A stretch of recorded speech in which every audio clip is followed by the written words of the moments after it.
wabarakatuh. Waalaikumsalam warahmatullahi wabarakatuh. Selamat siang, salam sejahtera untuk kita semua. Pertama-tama marilah kita mengucapkan puji dan syukur kehadirat Tuhan Yang Maha Esa, yang karena karunia-Nya lah pada hari ini kita dapat berkumpul hari Rabu 31 Agustus 2022 yang lumayan mendung tapi juga cukup cerah untuk kita mengikuti kegiatan ini sampai dengan sore nanti. Kami ucapkan terima kasih dan selamat datang kepada Sekretaris dari Kepala UPT Pusat Pengembangan Karakter dan Karir Mahasiswa, ada Ibu Dr. Melinda, MPD. Selamat datang, Ibu. Terima kasih, Mbak Santi. Baik, kami juga ucapkan terima kasih dan selamat datang kepada dua narasumber kita yang luar biasa hari ini dari PT GoComodo United Indonesia. Ada Bapak Filiadi Katiandago yang merupakan Software Engineer Manager dari PT GoComodo United Indonesia. Sudah hadir bersama kita Bapak Filiadi, selamat datang, Pak. Halo. Baik. Selamat datang juga kepada Bapak Raihan Danigara yang merupakan Grup Sales Lead dari PT GoComodo United Indonesia. Sudah hadir bersama kita. Selamat datang Bapak Raihan. Halo, selamat siang. Assalamualaikum. Waalaikumsalam. Baiklah, suatu kehormatan dan juga kebanggaan bagi kami Universitas Sriwijaya dapat menghadirkan dua narasumber yang luar biasa pada hari ini. Juga kami ucapkan terima kasih dan juga selamat datang kepada 179 orang peserta kegiatan pada hari ini. Luar biasa, teman-teman. Saya mau coba dulu yang teman-teman yang sudah hadir boleh silahkan bilang siap ya untuk mengikuti kegiatan ini. Teman-teman sudah siap mengikuti kegiatan hari ini? Siap. Ya, luar biasa alumni dan juga mahasiswa Universitas Sriwijaya.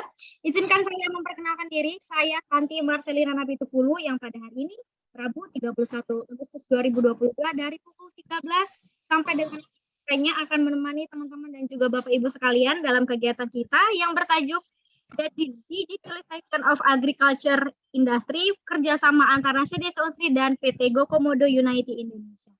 Kemudian saya akan membacakan rundown kita pada hari ini. Yang pertama akan ada pembukaan dari kata sambutannya juga pembukaan dari Sekretaris Kepala UPT CDC Unsri, ada Ibu Dr. Melinda. Dilanjutkan dengan ada kata sambutan dari Chief Technology Officer dari PT GoComodo, ada Bapak William Pramana. Kemudian nanti kita akan melakukan sesi foto bersama. Setelah itu kita akan mendengarkan pemaparan materi dari Bapak Raihan Danigara. Dilanjutkan dengan pemaparan materi kedua itu dari Bapak Filiadi Katiandago. Selanjutnya kemudian ada diskusi dan juga akan ada kuis Kahoot nih teman-teman ya. Hari ini benar-benar bertabur hadiah, banyak sekali hadiah dari GoComodo dan juga CDC Unsri. Pastikan teman-teman ikut kegiatan ini sampai dengan akhirnya nanti. Dan setelah akan ada kuis, kemudian ada penutup dari saya. Selanjutnya untuk mempersingkat waktu, kita akan mendengarkan kata sambutan dan juga opening wisdom dari Ibu Dr. Melinda. Kepada Ibu Dr. Melinda kami persilakan. Terima kasih Mbak Santi. Selamat siang Pak Raihan sama Pak Filiadi. Assalamualaikum warahmatullahi wabarakatuh. Yang kami hormati pembicara hari ini Pak Raihan Danigara SP dari Grup Sales Lead dan Pak Filiadi Katiandago selaku Software Engineer Manager dari GoComodo Unity Indonesia, serta rekan-rekan mahasiswa yang kami sayangi. Alhamdulillah, segala puji bagi Allah, Tuhan semesta alam yang telah memberikan kita peluang dan kesempatan untuk menyimak tentang lintasan-lintasan ilmu gitu ya, terkait dengan digitalisasi of the agricultural industry dari GoComodo dan Grup Sales Lead. Izinkan saya menyampaikan salam dari Pak Dery Setiawan PhD selaku Ketua CDC Unsri. Beliau minta maaf dan sangat menyesal tidak bisa menghadiri acara ini karena kebetulan berbenturan dengan kegiatan dari universitas yang tidak dapat diwakilkan. The digitalisasi of agriculture industry, saya yakin ini menarik untuk disimak gitu ya, karena salah satu isu seksi di masa depan adalah isu tentang ketahanan pangan. Ya, kita ingat bahwa kelangkaan pangan saat ini pun sudah jadi, terutama dengan adanya perang Ukraina dan Rusia. Nah, ini juga menjadi isu seksi karena negara kita memiliki potensi yang besar seperti kata lagunya Kus Plus nih, tongkat, kayu, dan batu jadi tanaman gitu ya. Maka dengan besarnya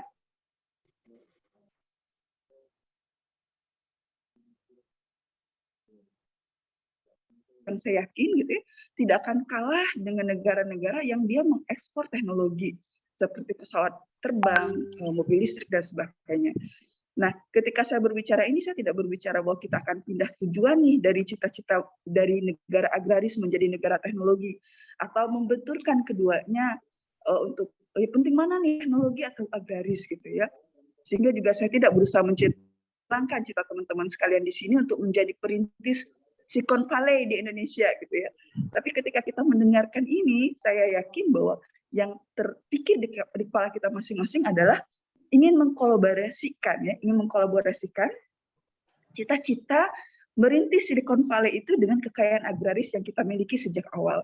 Dan saya yakin kolaborasi ini tentu melibatkan mahasiswa dari berbagai jurusan ya, bukan hanya dari jurusan pertanian, tapi juga dari jurusan ekonomi, dari jurusan hukum, dari jurusan manajemen dan seterusnya. Karena itu akan sangat bangga dan terhormat kami dari CDC jika suatu saat nanti di masa depan gitu ya, teman-teman datang ke CDC dan berkabar bahwa teman-teman telah menjadi bagian dari industri yang bergerak digitalisasi agrikultur ini. Karena telah terinspirasi dari acara ini. Karena itu teman-teman selamat menyimak dan terima kasih kepada tim berbicara maupun moderator hari ini Mbak Santi Marselina Napitupulu SP. Dan saya buka acara ini dengan ucapan basmalah. Assalamualaikum warahmatullahi wabarakatuh. Waalaikumsalam warahmatullahi wabarakatuh. Terima kasih banyak Ibu Dr. Melinda selaku sekretaris dari CDC Unsri sudah menyempatkan waktu untuk membuka kegiatan pada hari ini. Selanjutnya kita akan mendengarkan, saya tadi lupa nih menyapa dari Bapak William Pramana. Selamat datang Pak William. Selamat siang Mbak Santi. Selamat siang Bapak. Kita akan mendengarkan kata sambutan dari Chief of Technology Officer dari GoComodo United Indonesia. Kepada Bapak William, kami persilahkan. Selamat siang, salam sejahtera bagi kita semua. Yang saya hormati Ibu Dr. Melinda dan rekan-rekan mahasiswa Universitas Sriwijaya yang saya banggakan. Terima kasih atas waktu dan kesempatan yang diberikan kepada GoComodo sehingga GoComodo bisa hadir di tengah-tengah keluarga besar Universitas Sriwijaya Palembang. Harapannya dengan adanya kerjasama awal ini bisa dijadikan momentum untuk menjalin kerjasama berkelanjutan antara Universitas Sriwijaya dengan GoComodo Indonesia. Perkenalkan, nama saya William Rana, saya pendiri dan Chief Technology Officer dari GoComodo. Hari ini kami ingin berbagi dengan teman-teman mengenai proses digitalisasi di dunia perkebunan dan agrikultur. Beberapa dekade terakhir kita dapat melihat terobosan-terobosan baru di mana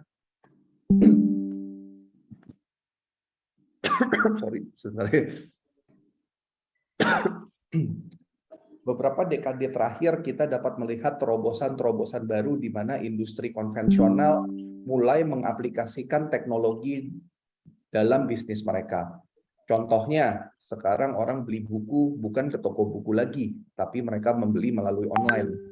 Dulu orang nonton televisi menggunakan antena, sekarang kebanyakan nonton melalui streaming. Inovasi-inovasi seperti ini sebenarnya bukan hanya dilakukan di industri lain, tapi juga dapat dilakukan di dunia perkebunan dan agrikultur. Jadi apa itu Komodo? Mungkin teman-teman bertanya apa kepanjangan Komodo.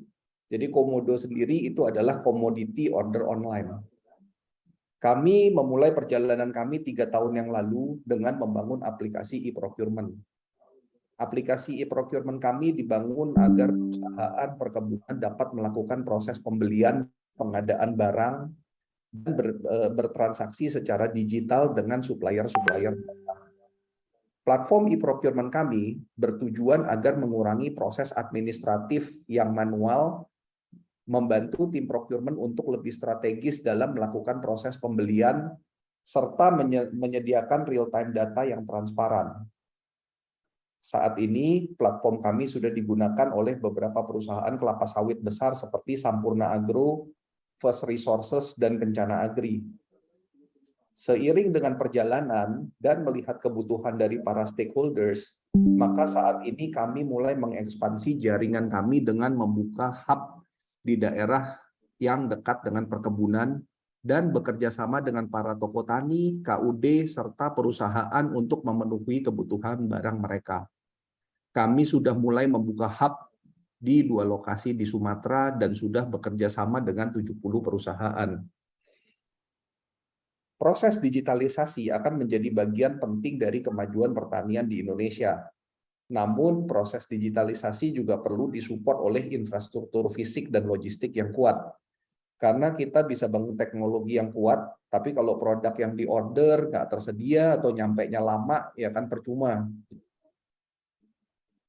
Di GoComodo, goal utama tim kami adalah menggunakan teknologi untuk menjadi jembatan antara perusahaan dan para petani untuk mempercepat proses dan membuat rantai pasok mereka menjadi lebih efisien.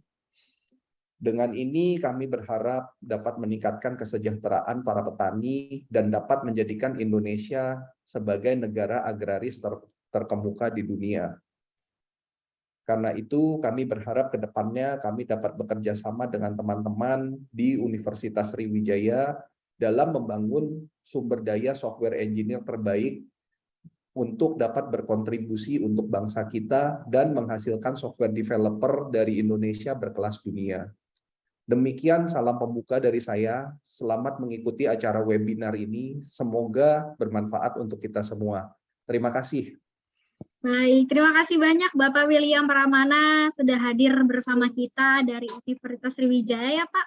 Mungkin juga teman-teman sudah mendengar tadi sedikit company profile dari GoComodo. Nah, selanjutnya kita akan mendalami kembali bagaimana GoComodo dan juga seperti apa GoComodo bergerak di bidang apa dan juga sektor-sektor yang terpengaruh dengan adanya GoComodo ini apa ya. Sudah hadir bersama kita semua. Ada Bapak Rehan Danigara. Sebelum kita menyapa Bapak Rehan, saya mengingatkan kembali kepada teman-teman di acara kita nanti, teman-teman jangan lupa untuk follow Instagramnya live@GoComodo dan juga gocomodo.indonesia karena akan banyak sekali nih e-wallet untuk teman-teman semua. Akan ada 6 orang yang mendapatkan Rp100.000 untuk penanya terbaik, kemudian akan ada games cepat tepat, ada hadiah Rp50.000 per orang, kemudian juga ada hadiah Kahoot dan juga Instastory dan pantun terbaik. Dan jangan lupa untuk tag gocomodo.indonesia dan juga live@GoComodo. Selanjutnya kita akan mendengarkan materi dari Bapak Rehan Danigara. Untuk itu saya sedikit membacakan CV dari Bapak Rehan, teman-teman. Oke, Bapak Rehan Danigara merupakan lulusan dari Universitas Gadjah Mada, jurusan Agriculture Cultivation, kemudian berkarir di GoComodo United Indonesia sebagai Group Sales Lead, juga pernah berkarir di Salim Agrochemicals sebagai Marketing Communication Specialist, dan juga pernah berkarir di British American Tobacco sebagai Sustainable Tobacco Program Supervisor.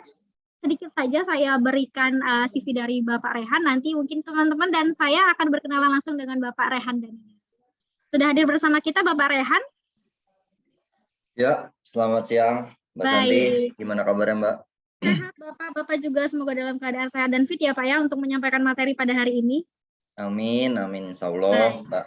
Siap, kita sambut bersama. Teman-teman silakan memberikan reaction untuk Bapak Rehan Danigara, menyambut Bapak Rehan untuk menyampaikan materinya. Kepada Bapak Rehan kami persilahkan.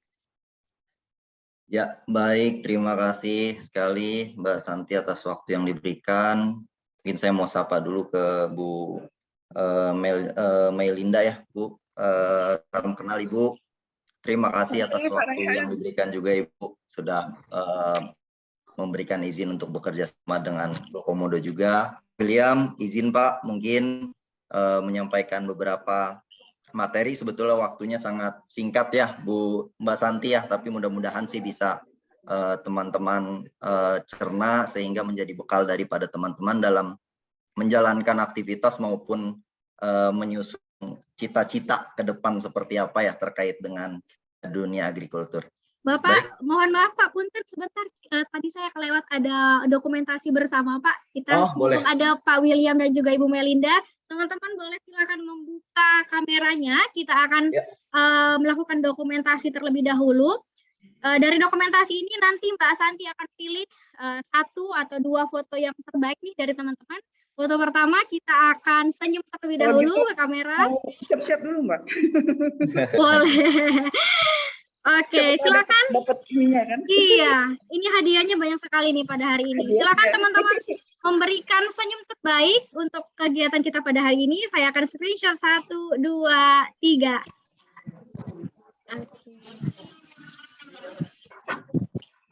Oke, sekali lagi teman-teman, ada lambang dari Gokomodo ya. Kalau kata Pak Agung ini seperti ini ya, benar ya Pak William ya? Oke, Ya, betul. kita akan berfoto dengan lambang seperti ini nih, menandakan kerjasama antara CDC Unsur dan juga Gokomodo. Silakan berikan senyum terbaik teman-teman sekalian. Saya akan foto, iya. 1, 2, 3. Oke, terima kasih. Baik, mohon maaf Pak Rehan, boleh silakan dilanjutkan kembali Pak.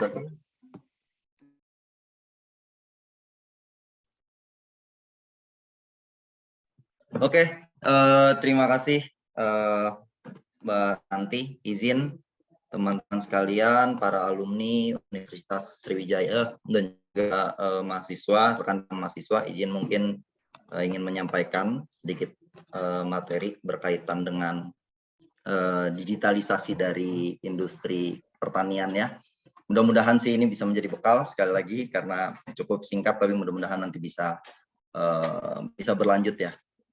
Oke, yang pertama, jadi saya angkat mungkin di awal ini tentunya terkait dengan kenapa sih Gokomodo itu akan fokus atau ngambil bidang pertanian sebagai salah satu bisnis kita, Pak William, kemudian Mas Agung, Ibu Dina, dan yang lain itu kenapa kita ambil bisnis pertanian, bahwa ternyata ini teman-teman sekalian, rekan-rekan sekalian, global trends in agriculture itu bahkan bisa dilihat. Jadi di tahun 2050 terkait dengan populasinya, pertumbuhan populasi manusia di dunia itu yang sekarang itu di 7 miliar, di tahun 2050 itu 9,6 miliar. Jadi bayangkan sudah ada 2,6 miliar yang sudah menanti prediksinya di tahun 2050. Seperti itu. Nah, tapi berbanding tapi bisa dilihat juga dari tingkat kelaparannya. Jadi 1 dalam 8 orang itu saat ini itu ada kelaparan gitu, dan global food produksinya di tahun 2050 itu sudah harus membutuhkan penyesuaian dari segi produksinya. Jadi bayangkan 2,9 miliar ini membutuhkan yang namanya produksi pangan. Dan siapa yang akan menyiapkan itu? Itu tentunya di dunia pertanian gitu teman-teman. Jadi itu menjadi salah satu juga apa sih Gokomodo itu mau terjun, atau Pak William ini mau terjun nih di dunia pertanian kayak gitu. Dan ternyata inilah menjadi dasarnya. Kemudian kalau kita itu tadi tren untuk dunianya, globalnya, kita berbicara ke Indonesia. Jadi fakta agrikultur di Indonesia itu sendiri, jadi silakan rekan-rekan sekalian bisa melihat bahwa ternyata masalahnya di 54% itu petani masih memiliki kendala di modal yang kecil, kemudian 30%-nya di lahan pertanian sempit, kemudian akses sarana produksinya yang sulit di 5%, akses pasar yang sulit juga, dan kemudian yang lainnya ada di angka 27%. Dan kalau dilihat daripada pendapatan usaha tani dalam kebutuhan keluarganya itu masih sangat tinggi, masih hampir di angka 60%, itu keadaannya cukup.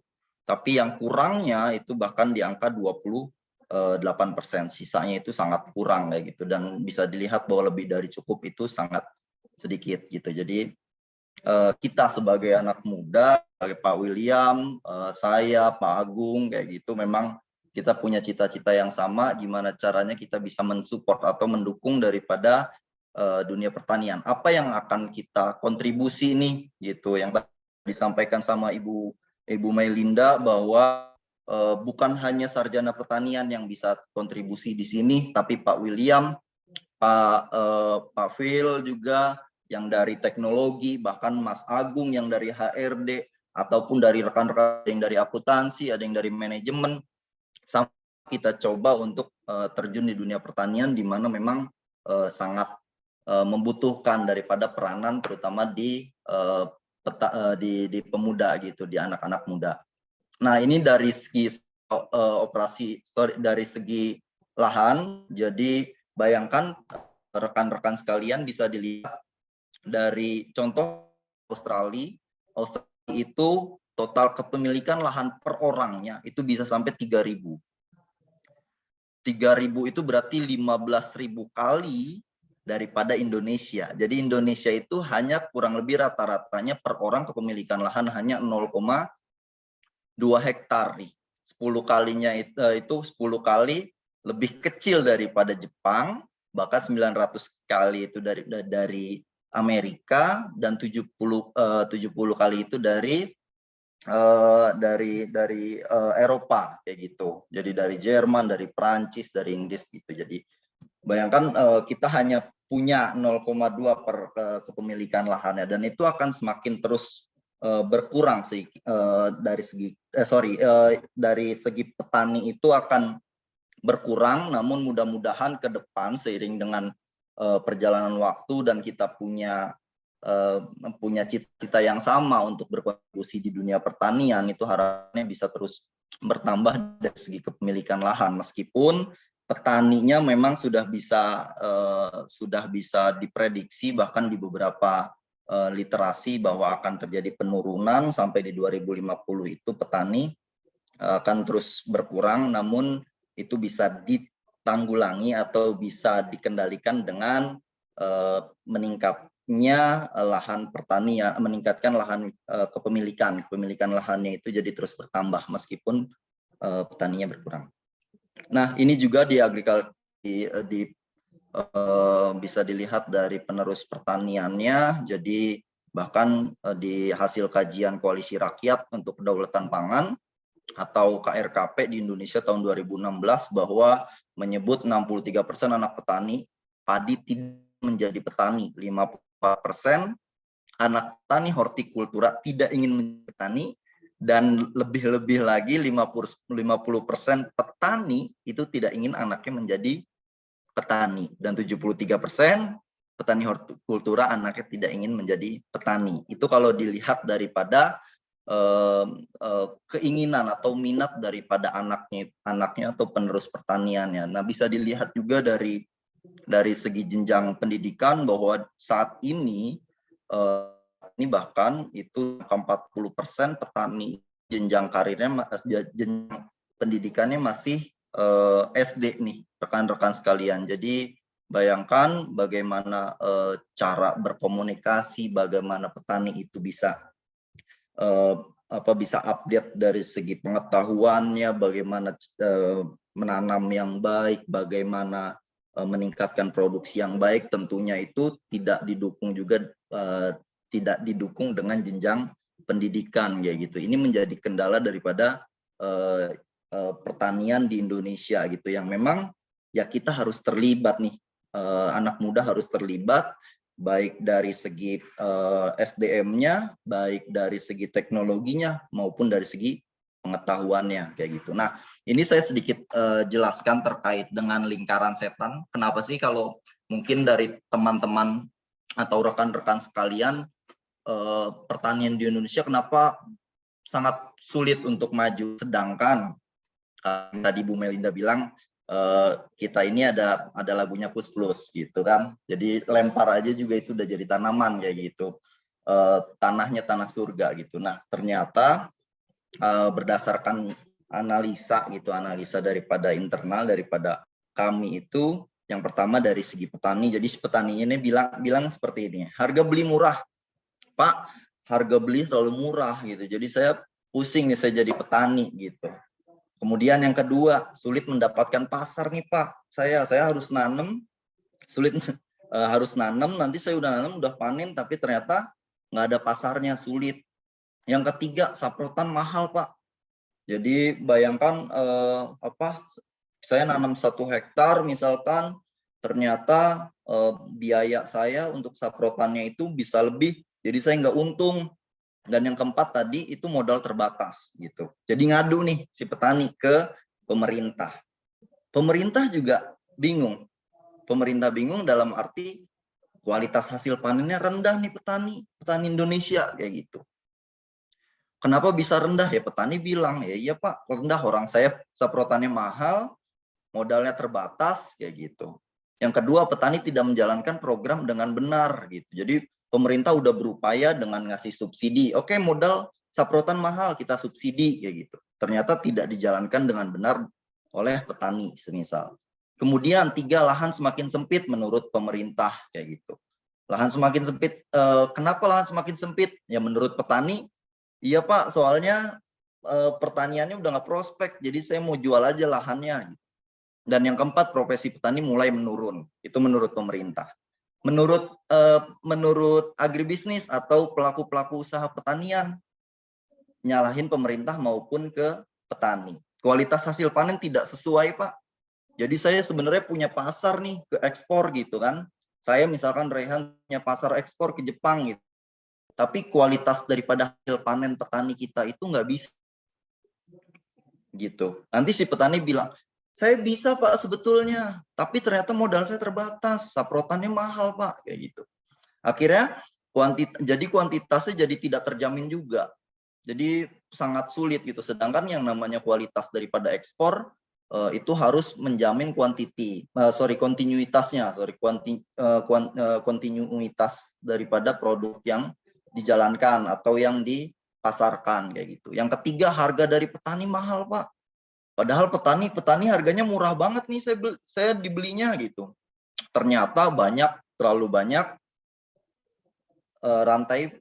rantainya gitu, rantai distribusinya terlalu banyak. Ada dari misalkan nih dari Palembang ke Lampung, ntar di Mesuji, di drop di Mesuji, nanti ada lagi yang jual dari Mesuji masuk lagi ke tulang bawang ke Lampung kayak gitu. Jadi terlalu banyak rantai sehingga sampai di pengusahanya itu akhirnya jadi mahal karena adanya banyak tengkulak di situ. Nah, ini lingkaran setan yang sampai saat ini menjadi kendala daripada di dunia pertanian nih rekan-rekan sekalian. Jadi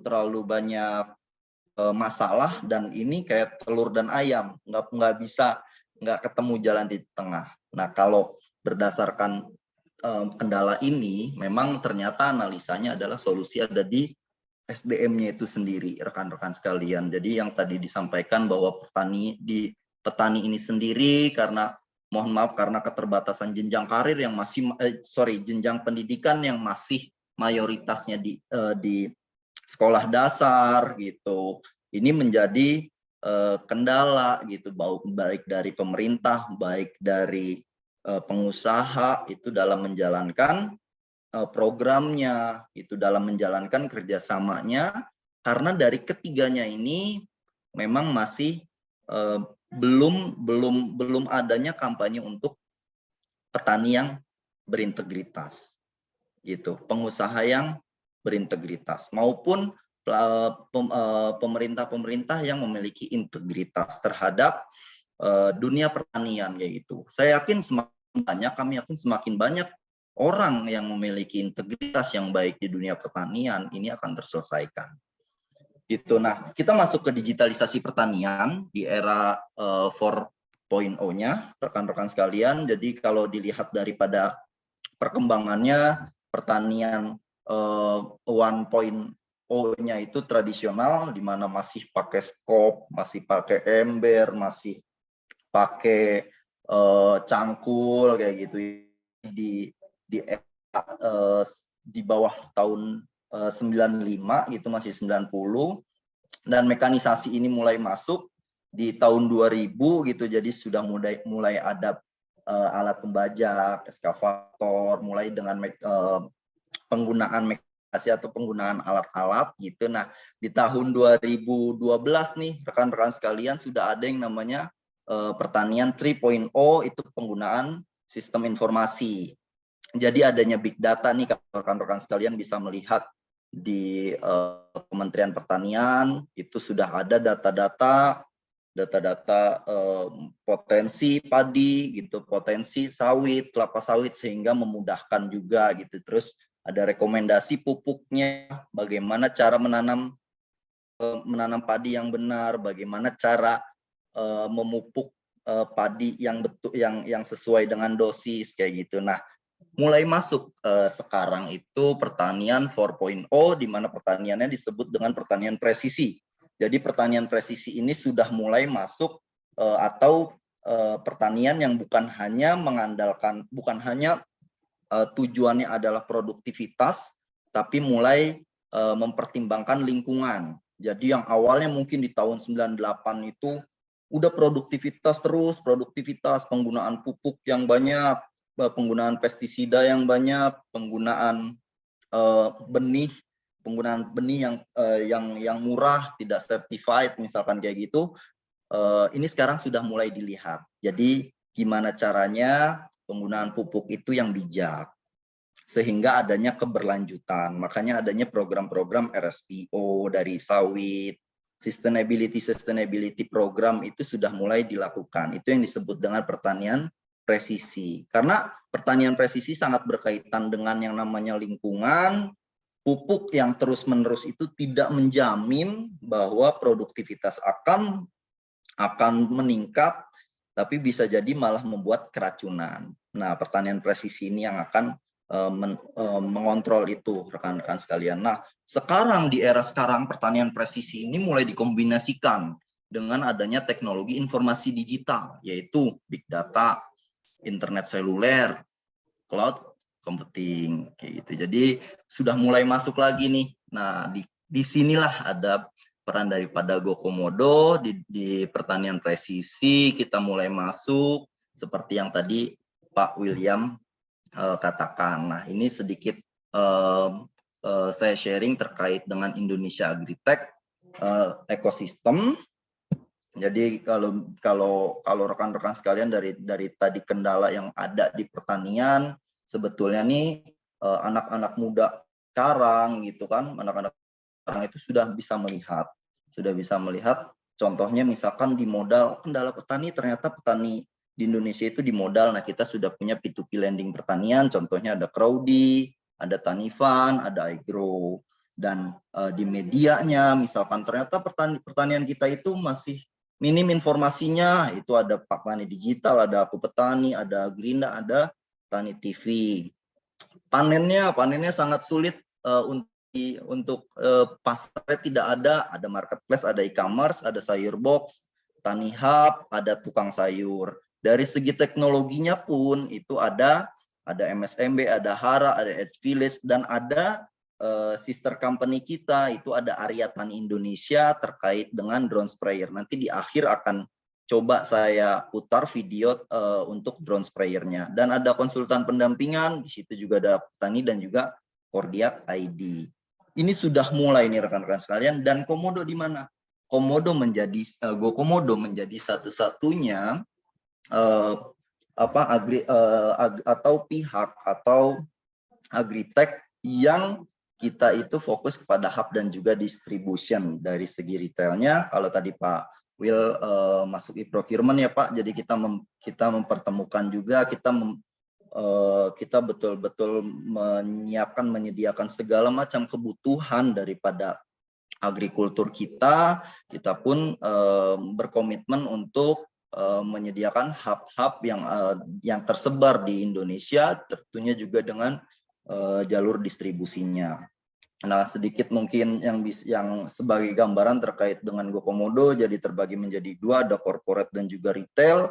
Corporate kita ada commerce, ada e-proc, dan juga ada SMRO, ini bengkel. Kemudian kalau untuk retailnya kita distribution hub dan juga free market commerce gitu, dengan target dan juga kita ada ekosistemnya. Kita bekerja sama juga sebagai partner, kita ada Ware6, kita menyediakan gudang, kios, hub, dan juga Komodo Express dan juga logistiknya. Ini rekan-rekan sekalian, ini yang tadi sempat dimention oleh Pak William, kita sudah membangun dua hub yang ada di Sumatera Selatan.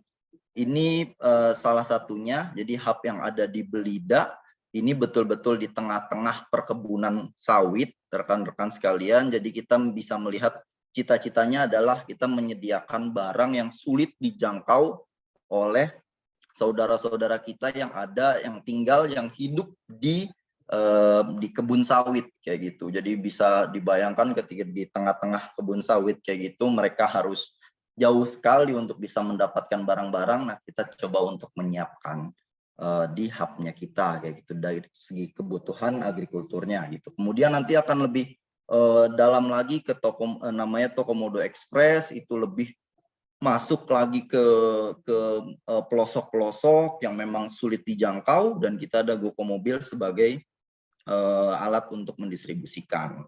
Nah, untuk distribusi dan hubnya memang saat ini kita berjalan di 9 provinsi, dan proyeksinya itu akan ada di 7 provinsinya. Nah, ini ada co-branding kios tani. Kita sudah bermitra dengan kios tani ini di daerah Jawa Barat. Jadi ada Putra KN Tani 2, kita bekerja sama dan kita branding namanya mitra GoCoModo kayak gitu. Dan oke, terakhir mungkin saya ingin sampaikan, saya ingin sedikit izin mungkin Mbak Santi ya, saya putarkan video untuk drone-nya sebagai salah satu teknologi di dunia pertanian di Indonesia saat ini memang sedang digalakan, dan kita juga punya sister company namanya Arya Tani. Silakan dicek di Instagram-nya atau di Google, silakan untuk mengetahui lebih detailnya lagi. Mbak Santi mungkin izin kalau nanti nggak ada suaranya bisa diinfoin ya. Boleh Pak, silakan. Oke.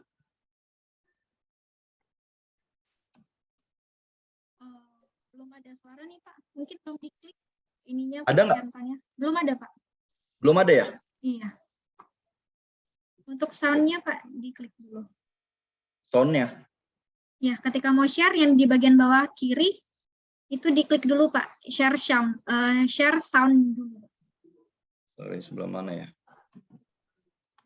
Aduh. Bentar ya. Sebelah kiri. Di end show dulu Pak, di end show, kemudian nanti. Sorry. Ya. Nanti waktu share screen itu ada di bagian bawah, paling bawah ada. Oh, oke. Ya. Thank you.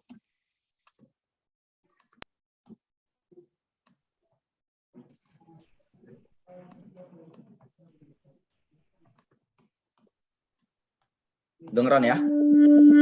Siap Pak. Kita semua tahu, Indonesia merupakan negara kepulauan dengan tanah pertanian yang subur.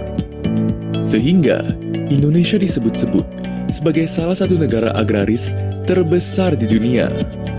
Pertanian merupakan sektor pekerjaan yang memiliki penurunan populasi paling cepat di Indonesia. Sebagian besar petani belum memiliki taraf kehidupan yang stabil dikarenakan tingkat penghasilan yang didapatkan.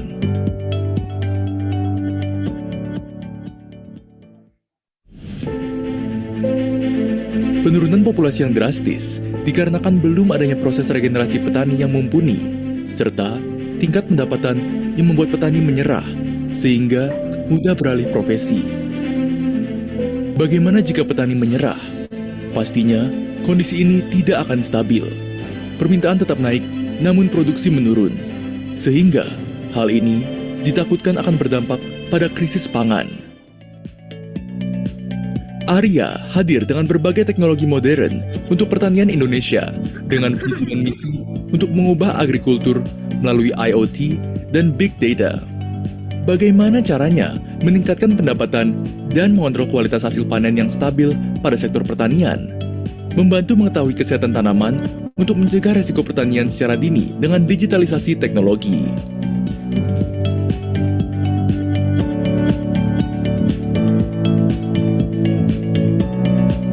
Semua teknologi ini sudah dipastikan bisa dengan mudah digunakan oleh petani.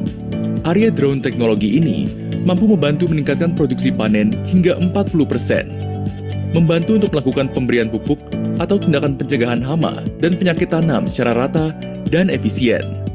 membantu menurunkan biaya pertanian hingga 33%. Arya Life, perubahan untuk sektor pertanian Indonesia melalui revolusi paradigma pertanian Indonesia dengan berinvestasi kepada generasi muda.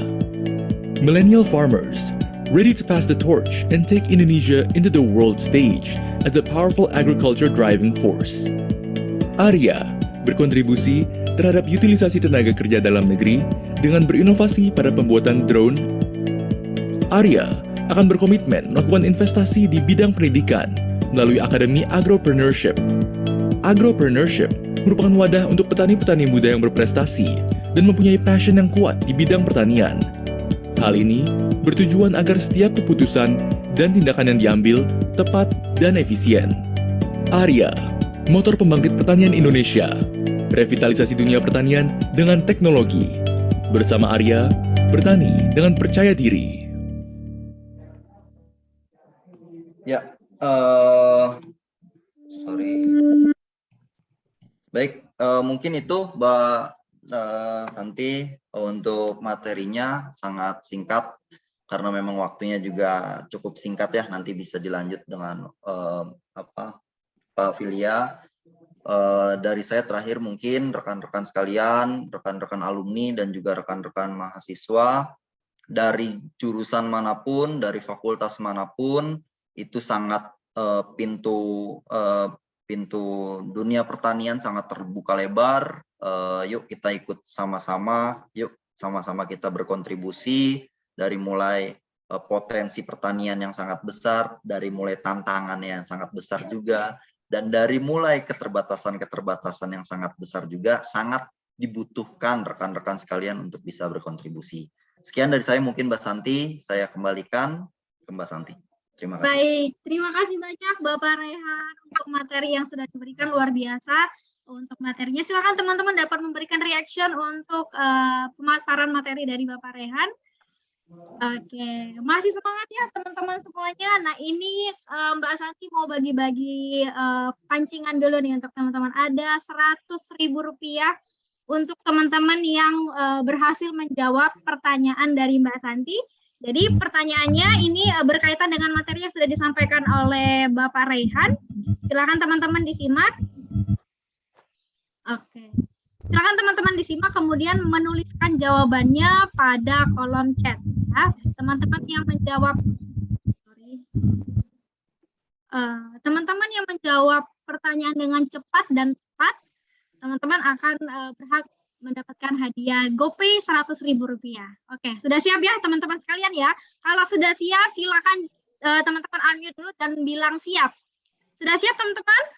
Ya. Siap. Oke, semangat ya, ada Rp100.000 nih. Di materi dari Bapak Rehan tadi disebutkan ada 3 fasilitas nih teman-teman. Ada Gocomodo, dan 2 lagi, silakan teman-teman sebutkan apa layanan yang diberikan oleh Gocomodo. Silakan. Oke, belum ada ya. Oke. Oh, banyak sekali. Wah, ini menyimak semua nih sepertinya. Oke, terima kasih untuk teman-teman yang sudah menjawab. Ini dengan jawaban yang paling benar. Jawaban yang benar Gocomobile dan juga Gocomodo Mobile dan Gocomodo Express. Benar ya, Pak Rehan ya? Ya, Gocomobil dan Gocomodo Express ya. Oke, sepertinya ini Mana salah. Tuh? Oke, yang mungkin ada dari skipper MUHTGT ya, Gocomodo Express dan juga Gocomobil. Benar ya, Pak ya? Ya. Oke, betul. Selamat kepada Trisna Setiawan, boleh silakan DM Instagram CDC, screenshot jawaban kamu dan juga tuliskan nomor handphone dari kamu yang ada GoPay-nya ya. Nanti tim dari Bapak Rehan akan mengirimkan hadiah GoPay-nya. Oke, sudah semangat ya teman-teman ya. Kita akan melanjutkan kembali pemaparan materi dari Bapak Filiadi Katiandago mengenai how to be good software engineer in digital industry. Sudah hadir bersama kami Bapak Filiadi? Oh, halo. Oke, baik. Waktu dan tempat kami persilakan kepada Bapak Filiadi Katiandago. Oke, makasih Mbak Santi atas kesempatannya. Saya izin share screen dulu ya. Sebentar.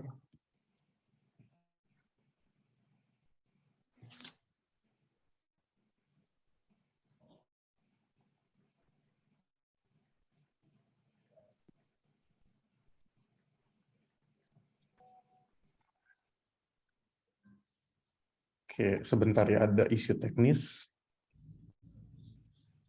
Oke, sambil menunggu persiapan dari Bapak Filiadi, teman-teman jangan lupa kegiatan ini juga harus teman-teman dokumentasikan di Instagram Story teman-teman. Silahkan tag gokomodo.indonesia dan juga live @gokomodo. Juga tag CDC Unsri, nanti teman-teman akan kami pilih beberapa pemenang yang akan mendapatkan GoPay juga. Jadi teman-teman silahkan harus sudah follow dulu ya teman-teman, 212 orang harus sudah follow live @gokomodo dan juga gokomodo.indonesia. Karena kalau tidak follow nanti sertifikat dan juga merchandise-nya tidak akan diberikan. Jadi pastikan teman-teman sudah follow dan juga memberikan ataupun membuat Instastory di Instastory teman-teman. Sudah siap Pak Filiadi?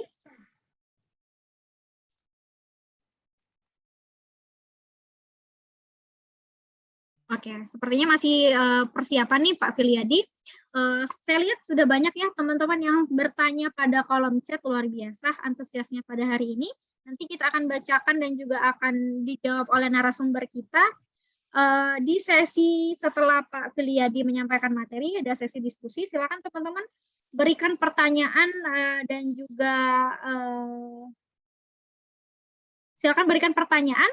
Nanti pertanyaan yang terbaik akan dipilih oleh Bapak Rehan dan juga Bapak Filiadi sebagai pertanyaan terbaik dan berhak mendapatkan hadiah masing-masing untuk 5 orang pemenang, ada Rp100.000. Luar biasa, teman-teman.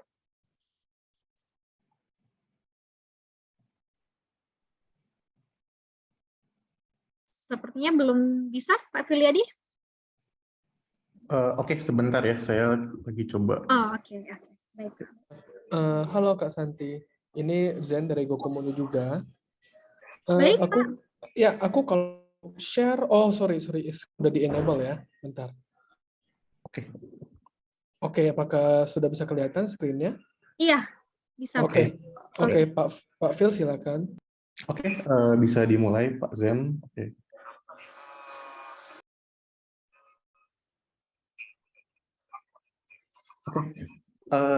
Sorry sebelumnya sempat ada isu teknis. Makasih Mbak Santi atas kesempatannya. Jadi saya perkenalan diri lagi. Saya di sini sebagai Engineering Manager Gokomodo.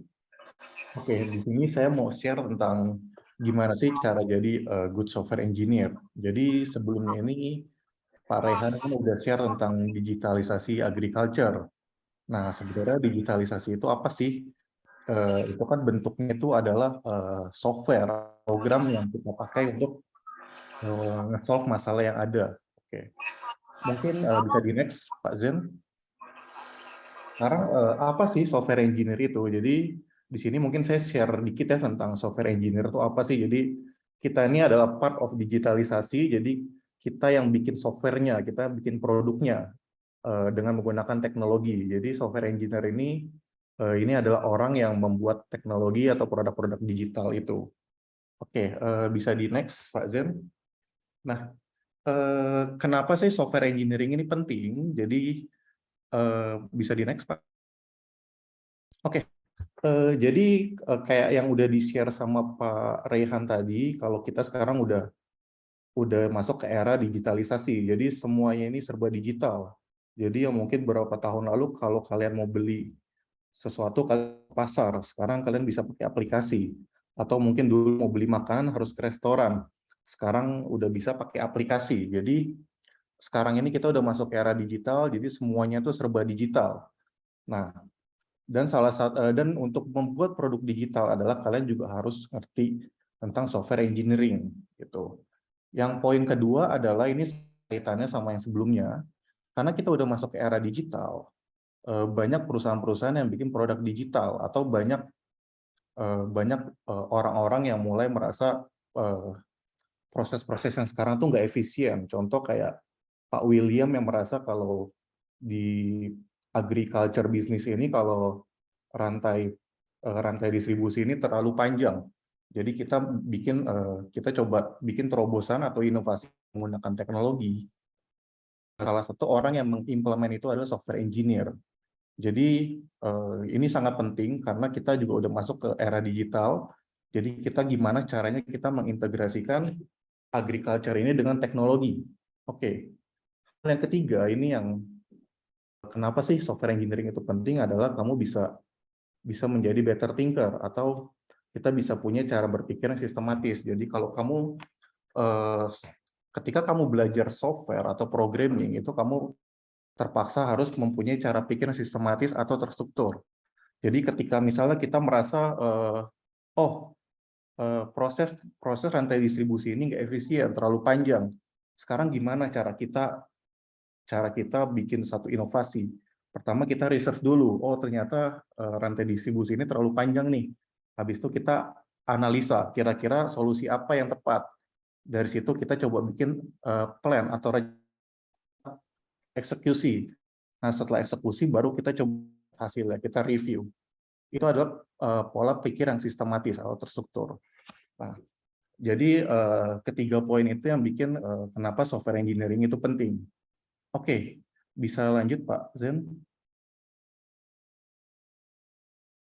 Oke, sekarang kita udah tahu karena di sini udah era digital, dan di era digital ini teman-teman juga udah mulai aware kira-kira software engineering ini penting banget. Dan maksudnya meskipun kalian mungkin nggak mau berkarir sebagai software engineer, mungkin buat teman-teman di sini yang punya ide untuk berinovasi atau punya terobosan untuk membuat sesuatu, kalian tetap harus bikin produk digitalnya jika inovasi kalian itu berhubungan dengan teknologi.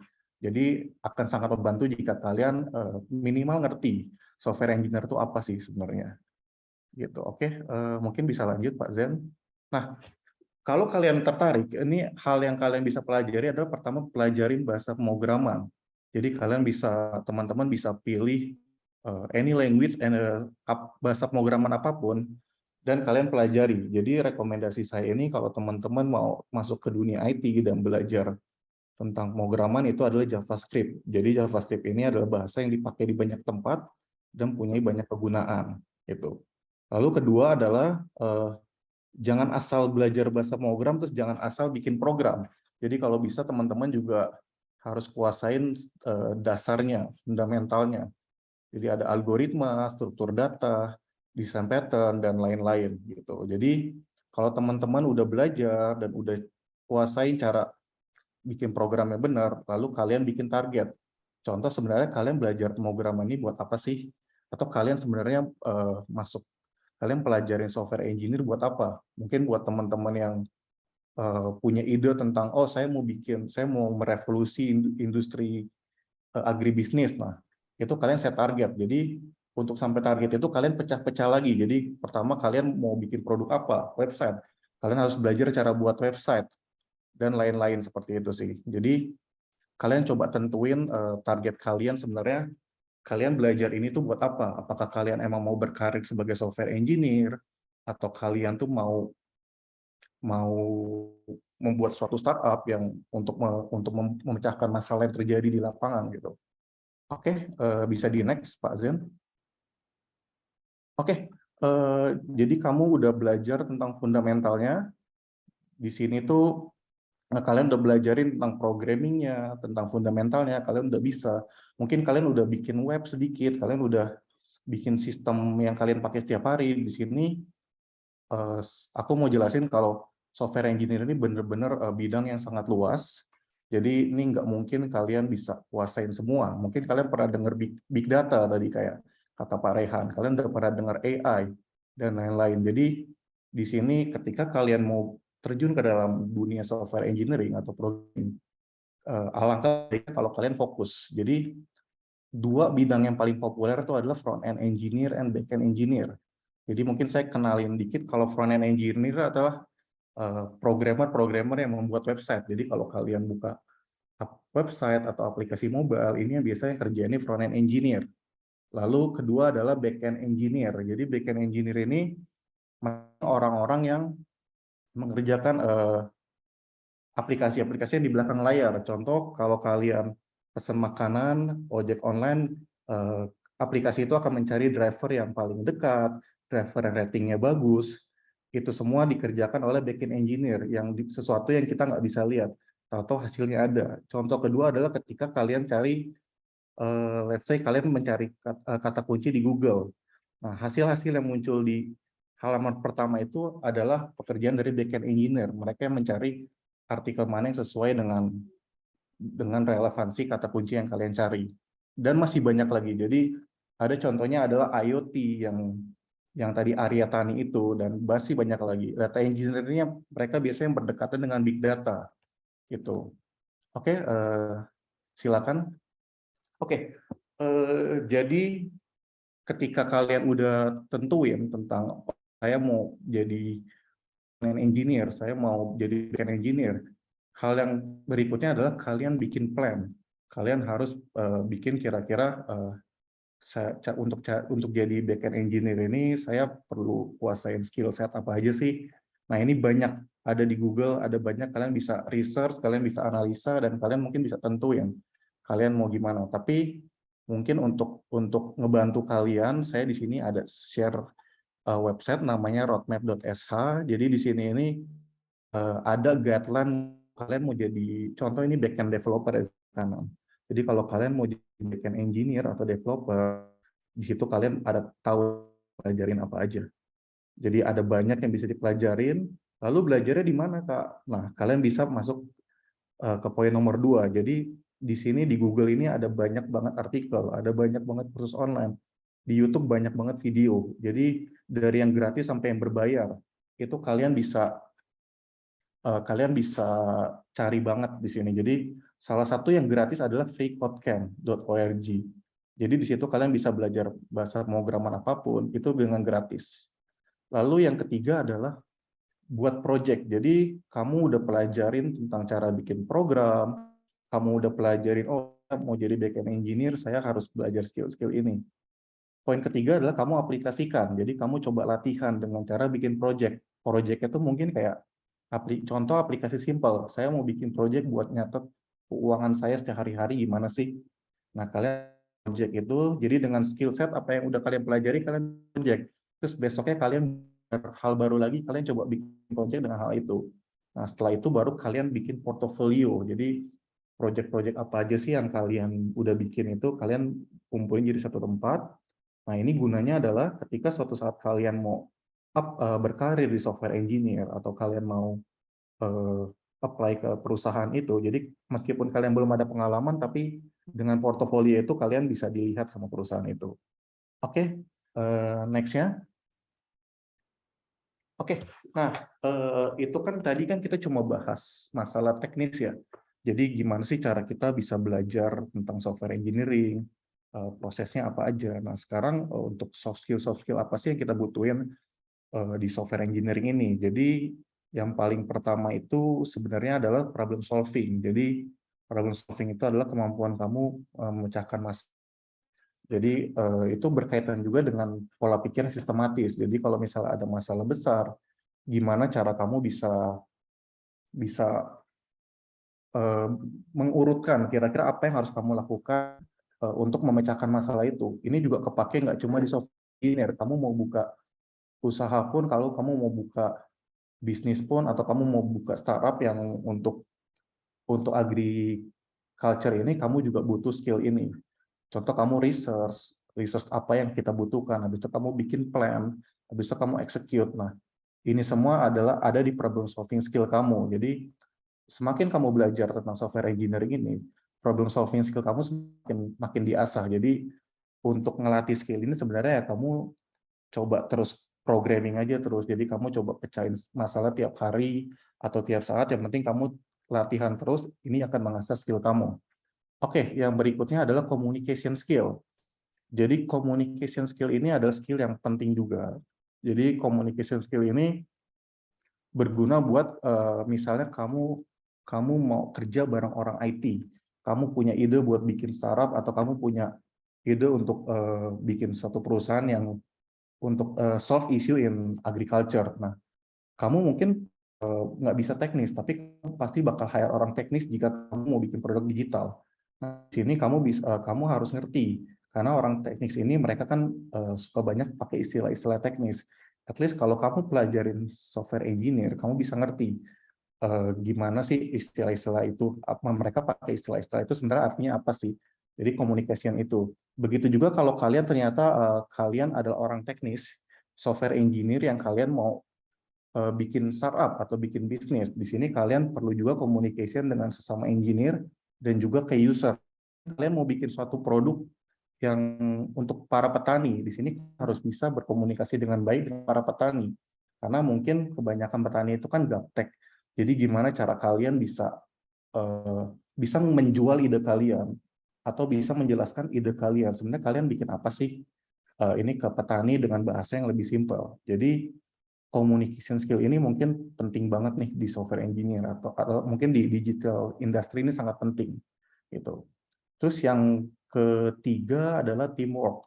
Jadi teamwork ini mungkin dari artinya udah jelas ya. Jadi kerjasama dalam tim, kalian bisa beradaptasi, termasuk ketika kalian udah mungkin beberapa untuk teman-teman yang masih kuliah atau yang udah alumni, ketika kalian mau berkarir, kalian di sini mungkin harus cari tim yang tepat. Kalian nggak mungkin kerja sendirian. Kalian mau bikin perusahaan jasa buat software pun kalian pasti harus kerjasama dengan klien. Kalian masuk ke perusahaan besar pun kalian pasti masih harus kerjasama dengan atasan, dengan tim lain gitu. Jadi teamwork ini sangat penting. Jadi ini juga diiringi dengan komunikasi. Nah, untuk saran saya sih kalau kalian misalnya mau baru berkarir di software engineering ini, ketika kalian masuk suatu tempat, kalian cari tim yang bagus. Jadi tim yang bisa saling support. Kalian punya mentor di situ, jadi kalian cari experience sebanyak-banyaknya di situ. Karena untuk tahun-tahun awal, apalagi software engineer, experience itu adalah hal-hal yang paling penting. Pengalaman itu adalah hal yang paling penting banget di software engineering, karena ini akan ngebuat fundamental kalian jadi lebih kuat. Oke, poin terakhir ini adalah networking. Jadi networking ini juga hal yang mungkin paling penting ini sebenarnya. Jadi networking ini adalah kalian harus bisa bangun relasi, koneksi, dan reputasi. Maksudnya apa? Jadi apalagi mungkin buat teman-teman yang masih kuliah, kalian coba perluas koneksi kalian, bangun relasi dengan teman-teman kalian. Atau mungkin yang udah lulus juga, mungkin kalian masih bisa bangun relasi dengan alumni-alumni yang lain. Kenapa? Karena kalau kalian mungkin ketika kalian suatu saat bikin bisnis, atau kalian mau bikin startup, dan kalian nggak ngerti tech, at least kalian punya koneksi orang IT, jadi mereka bisa bantu kalian untuk membuat ide kalian tuh menjadi kenyataan. Atau juga kalian software engineer yang ternyata kalian punya kenalan sama orang bisnismen, jadi atau punya kenalan dengan investor. Jadi ketika suatu saat kalian mau bikin suatu produk digital, itu kalian udah punya koneksi yang kuat. Jadi kalian tinggal kontak mereka dan bisa communicate lah gitu. Oke, jadi sebenarnya dari general sih itu aja sih soft skill yang dibutuhkan. Jadi problem solving kamu, communication kamu, sama networking dan teamwork. Oke, itu aja sih dari saya singkat. Sekian dari saya. Semoga apa yang saya sharing bisa berguna. Terima kasih. Saya kembalikan ke Mbak Santi ya. Baik, terima kasih banyak Pak Filiadi atas materinya, luar biasa nih pengetahuan baru, insightful sekali nih untuk kita teman-teman semua. Masih pada semangat ya, saya mau cek ombak lagi nih untuk teman-teman, silakan memberikan reaction untuk materi yang sudah diberikan oleh Bapak Filiadi. Oke, saya mau cek ombak dulu teman-teman. Kalau saya bilang masih seger, kalau teman-teman jawab seger gitu ya. Masih seger teman-teman? Seger. Oke, siap. Terima kasih untuk teman-teman semua.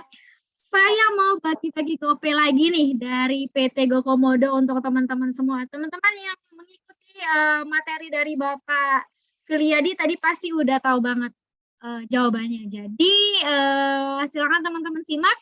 Kemudian nanti teman-teman silakan jawab yang paling cepat akan mendapatkan Rp100.000. Oke, dipersiapkan ya teman-teman.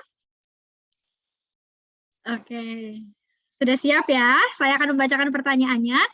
Soft skill yang dibutuhkan oleh software engineer ada 4 nih teman-teman ya. Oh, belum saya bacain tapi teman-teman sudah menjawab nih, luar biasa ya.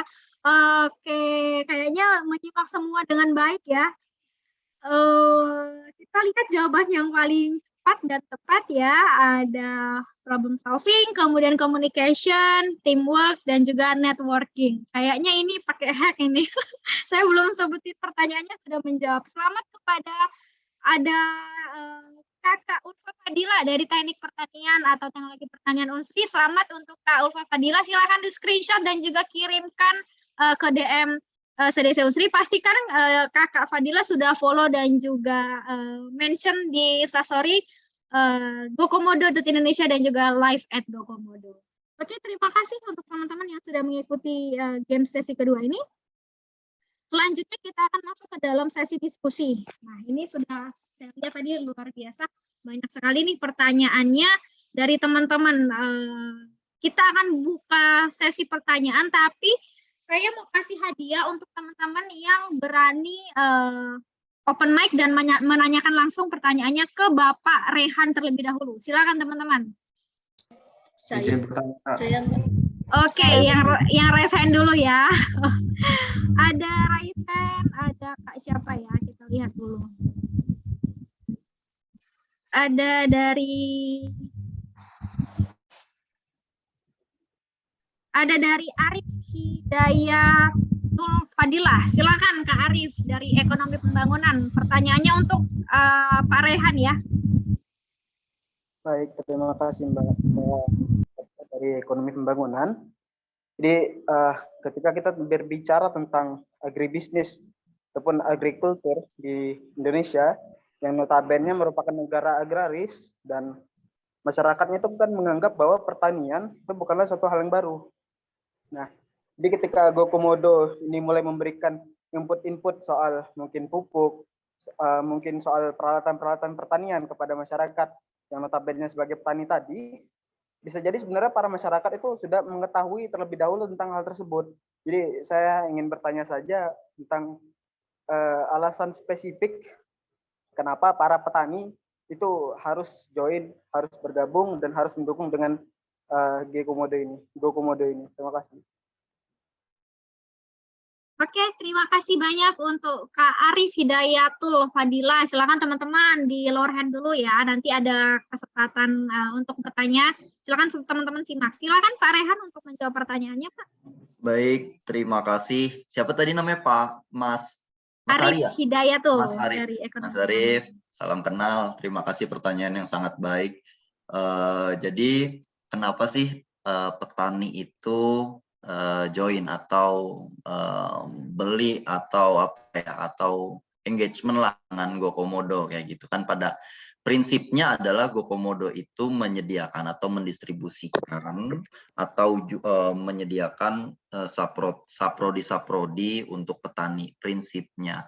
Nah, nilai lebihnya adalah Gokomodo sebagai salah satu agritech di Indonesia, dan bahkan saya pribadi atau kami bisa menyebutnya agritech perusahaan B2B nomor 1 ya di Indonesia dari segi distribusi dan juga pengadaan hub-nya, itu memiliki beberapa poin. Yang pertama, kita sangat terbuka bekerja sama dengan, contoh kecil yang saat ini kita lakukan adalah kita penyediaan untuk penyemprotan drone sprayer.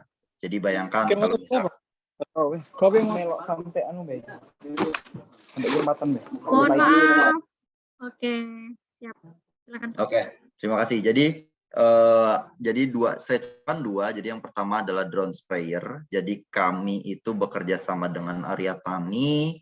Kami menyediakan jasa drone sprayer. Bayangkan ketika nih, misalkan petani di sekelilingnya Pak Mas Arif misal. Jadi kalau dalam 5 hektar itu membutuhkan waktu 2-3 hari gitu. Tapi dengan petani membeli misalkan di pupuk di Gokomodo, membeli pestisida di Gokomodo, maka akan disemprotkan oleh drone sprayer kami gitu, drone sprayernya Arya Tani. Nah, itu menjadi salah satu sesuai dengan yang menjadi lokomotifnya Gokomodo, yaitu para pemuda, di mana pemuda-pemuda atau anak muda ini kan senang sekali dengan kolaborasi nih Mas Arif ya. Jadi kolaborasi menjadi salah satu nilai penting di Gokomodo sendiri. Jadi kita bisa menggunakan drone sprayer Jadi di tempat lain mungkin belum bisa menyemprotkan gitu di petani di lahan pertanian, tapi kita bisa semprotkan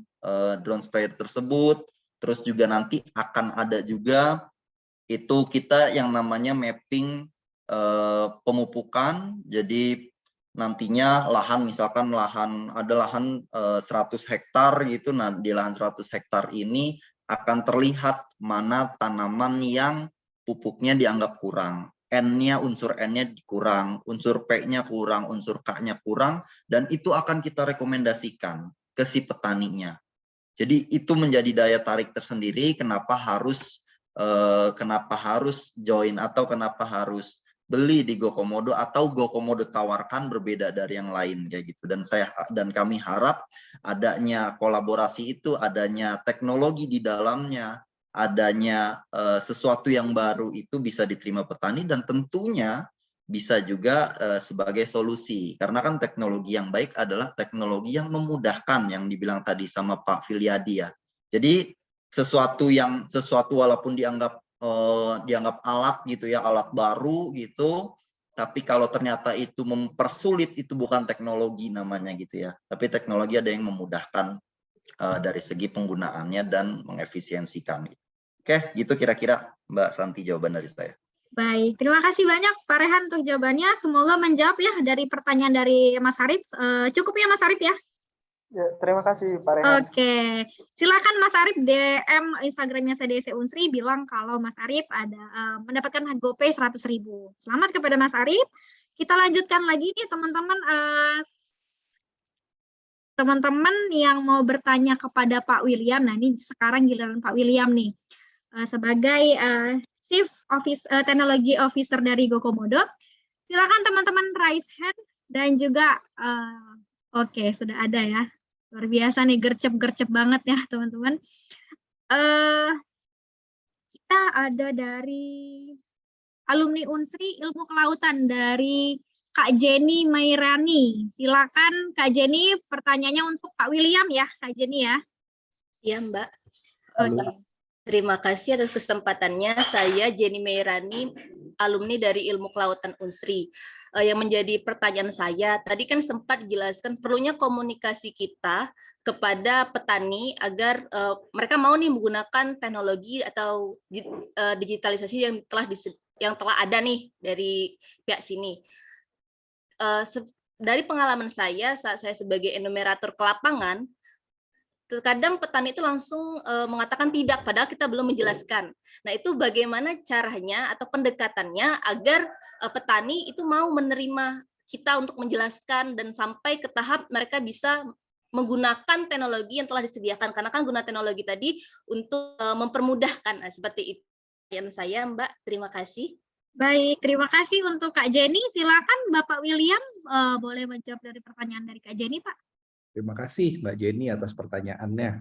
Ya, jadi mungkin ya memang proses digitalisasi kan proses yang membutuhkan waktu ya Mbak ya. Kita nggak mungkin dalam satu hari mengkonvert semua orang untuk digital ya kan. Jadi memang kita harus approach-nya mungkin kita lebih secara pelan-pelan gitu ya. Kita memang akan berikan benefit ya kan, kita akan beri benefit jika menggunakan teknologi, mungkin ada ada reward-nya ya kan, sehingga habit untuk menggunakan teknologi itu terbentuk ya kan. Dari sana mungkin akan tersebar ke petani ya kan, ke petani yang lain gitu. Jadi memang itu salah satu yang challenging ya kan, mengubah sebuah pola kebiasaan ya kan. Dan ya saya rasa yaitu menjadi tantangan terbesar kita gitu.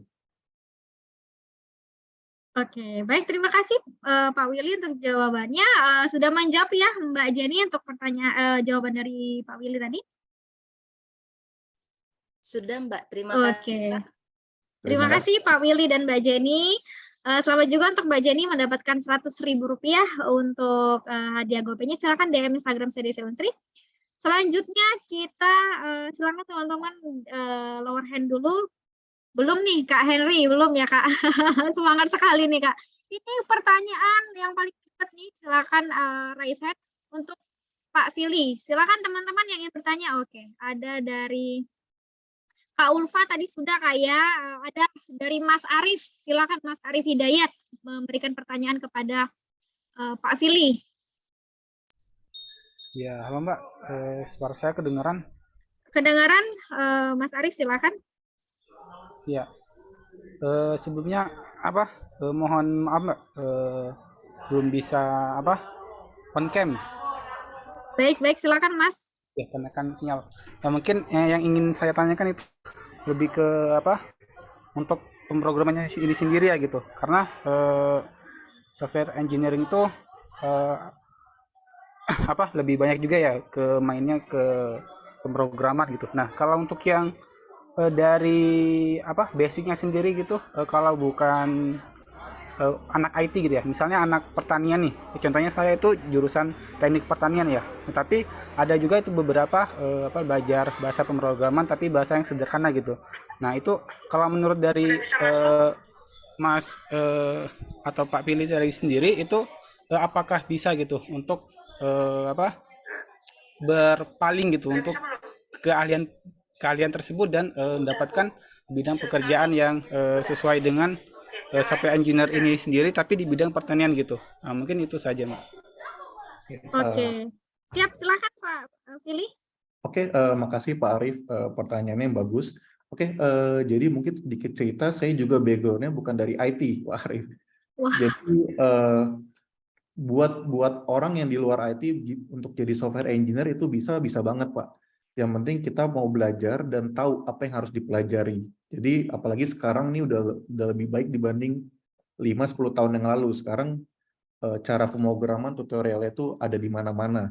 Bahkan guideline atau roadmap-nya itu udah ada yang nge-share. Jadi tinggal diikutin aja. Yang penting Bapak coba bangun portofolio, lalu ya udah Bapak tinggal apply juga ke tempat-tempat startup teknologi. Karena sekarang juga mereka juga cuma melihat yang penting Bapak lolos tes interview, portofolio bagus, meskipun Bapak bukan background IT pun juga mereka juga bisa terima. Seperti itu, Pak. Oke, baik. Terima kasih Pak Fili untuk jawabannya. Mas Arief, cukup atau masih ada yang ingin ditanyakan kepada Pak Fili?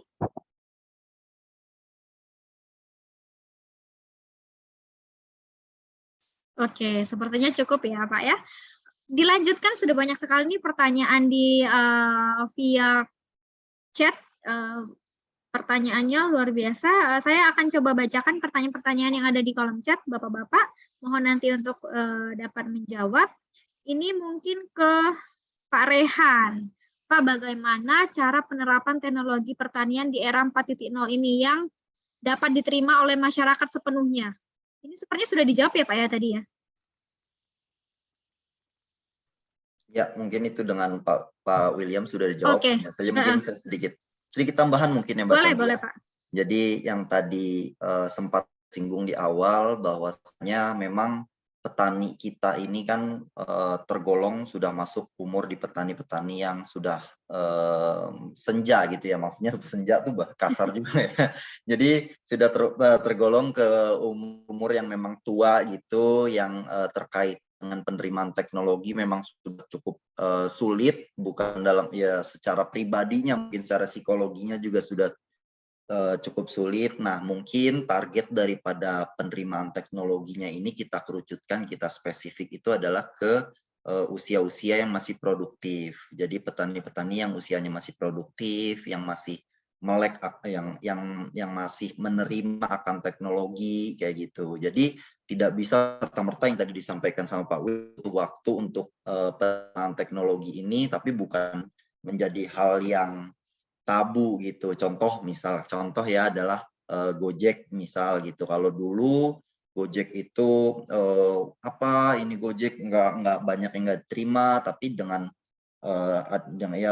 perjalanan dengan waktu, walaupun ada sempat demo dan lain-lain, cuma pada akhirnya kan akan diterima dengan sendirinya, memang karena memang diperlukan gitu ya, karena memang teknologinya diperlukan kayak gitu. Jadi lebih spesifik kepada usia muda sambil kita mempersiapkan daripada SDM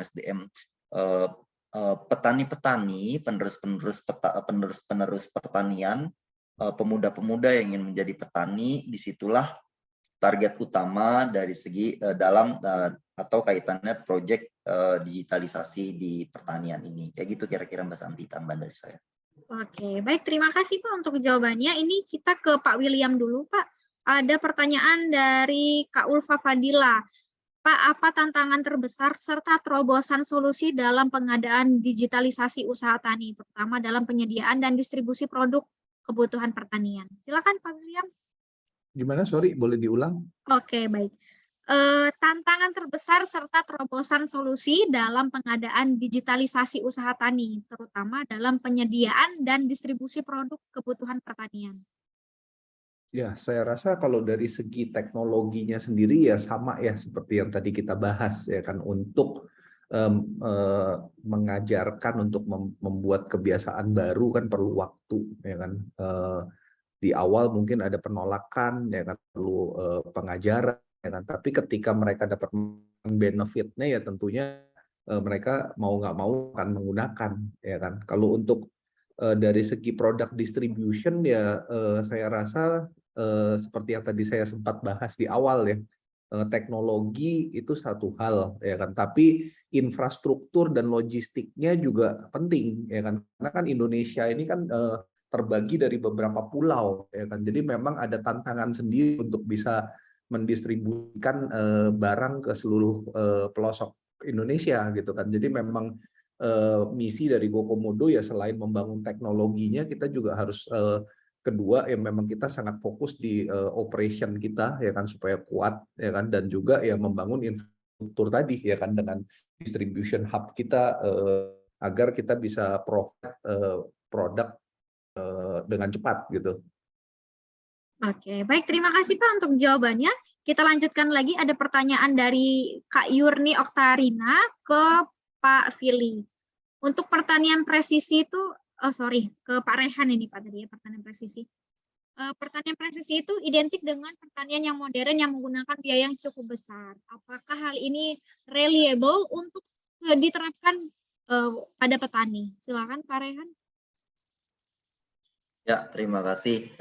Jadi terkait dengan reliable atau tidaknya itu kan tergantung daripada pribadi masing-masing, dari cita-citanya masing-masing ya. Jadi kalau petani dengan cita-cita hanya untuk makan gitu ya, jadi hanya untuk makan besok gitu, dia petani sebetulnya untuk bertahan hidup ya, itu akan terlihat atau dirasa mahal gitu kaitannya dengan pertanian presisi. Tapi kalau petani berbicara keberlanjutan produksinya, keberlanjutan daripada bisnis pertaniannya, maka dia akan sangat aware, dia akan sangat menikmati daripada presisi, karena dia pun sangat paham betul gimana cara atau konsep pertanian berkelanjutan. Awalnya, semisal awalnya itu dia penggunaan pupuk gitu, tidak serta-merta langsung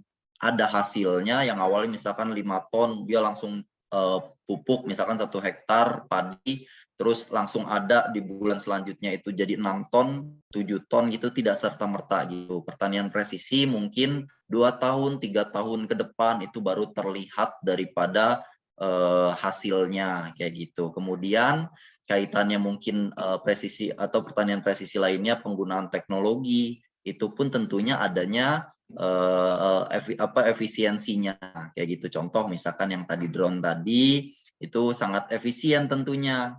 Mahal memang kalau kita melihat dari segi biayanya. Tapi kalau misalkan kita melihat dari segi penggunaannya, kalau dihitung secara global itu tentunya malah lebih murah kalau menurut saya pribadi kayak gitu ya. Itu kira-kira Mbak Santi. Baik, terima kasih Pak Rehan untuk jawabannya. Kita lanjutkan pertanyaan untuk Pak Fili dari Kak Elsa Margareta.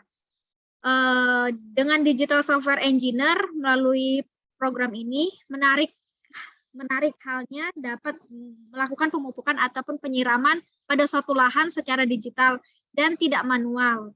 untuk petani. Untuk itu, apakah dapat dicetuskan atau digalakkan aplikasi tersebut untuk memudahkan petani untuk menjadi agriculture yang modern? Jadi apakah memungkinkan nih Pak untuk Pak Fili menciptakan proses pemupukan ataupun penyiraman yang tidak manual seperti itu? Oke, ini kan yang salah satu produk yang sister company kita yang Arya Tani udah buat, tapi apakah mungkin untuk digalakan ke semua petani itu mungkin, cuma kayak Priam dan Pak Rehan bilang itu, kita tetap butuh proses untuk sosialisasikan ini sama, karena belum tentu petani ini langsung terima dengan solusi yang kita berikan. Jadi kita tetap sharing atau sebarkan ini ke semua petani, tapi itu tetap butuh waktu, gitu. Oke, semoga menjawab sih Mbak Santi ya. Oke, baik Pak. Mungkin perlu waktu seperti itu ya Pak ya? Betul. Oke. Mungkin perlu waktu sama perlu data ya. Jadi memang bukan any machine learning atau AI ya kan, salah satu faktor utama tentunya data ya kan. Jadi memang dengan adopsi penggunaan automation semakin banyak, maka data yang kita dapatkan semakin baik ya. Jadi mungkin itu akan improve the situation gitu kan. Oke, baik, terima kasih Pak Fili dan juga Pak Willy. Melanjutkan tadi Pak, pertanyaannya untuk Pak Willy Pak, sebagai Chief Technology Officer, ini bagaimana menarik minat generasi muda untuk tergerak dan peduli Pak atas kemajuan dan masa depan pertanian di Indonesia? Silakan Pak Willy.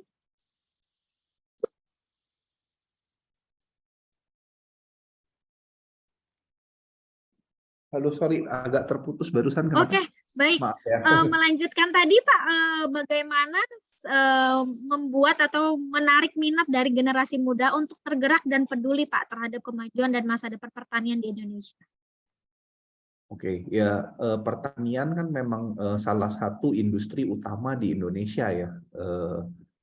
Ya saya rasa kita generasi muda bertanggung jawab untuk meneruskan industri tersebut ya kan. Jadi memang kita juga harus secara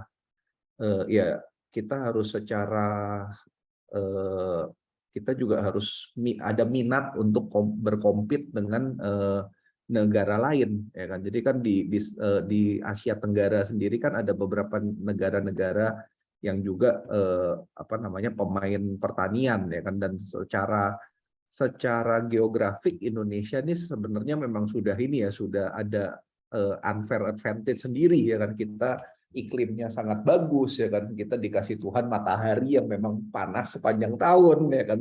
Jadi saya rasa dengan berkat yang sudah dikasih ya kan, saya rasa kita harus melestarikan gitu kan. Kita harus terus berusaha untuk memperjuangkan bahwa Indonesia punya pertanian bisa maju gitu kan. Oke, terima kasih Pak untuk jawabannya. Kita lanjut ke Pak Rehan nih Pak, dari Arif Hidayatul Fadila nih Pak. Arif lagi ini bertanya. Berbicara mengenai agribisnis atau agriculture di negara agraris, ini tadi sudah belum ya Pak ya pertanyaannya? Belum ya sepertinya. Sebenarnya mungkin petani itu sudah tahu Pak apa atau peralatan-peralatan yang digunakan. Tapi apa sebenarnya alasan spesifik petani harus join di GoComodo? Silakan Pak Rehan. Ini sepertinya sudah tadi Mbak. Sudah ya Pak ya? Oke. Oke, siap. Kita lanjutkan lagi. Wow, luar biasa banyak sekali pertanyaannya. Saya coba scroll lagi.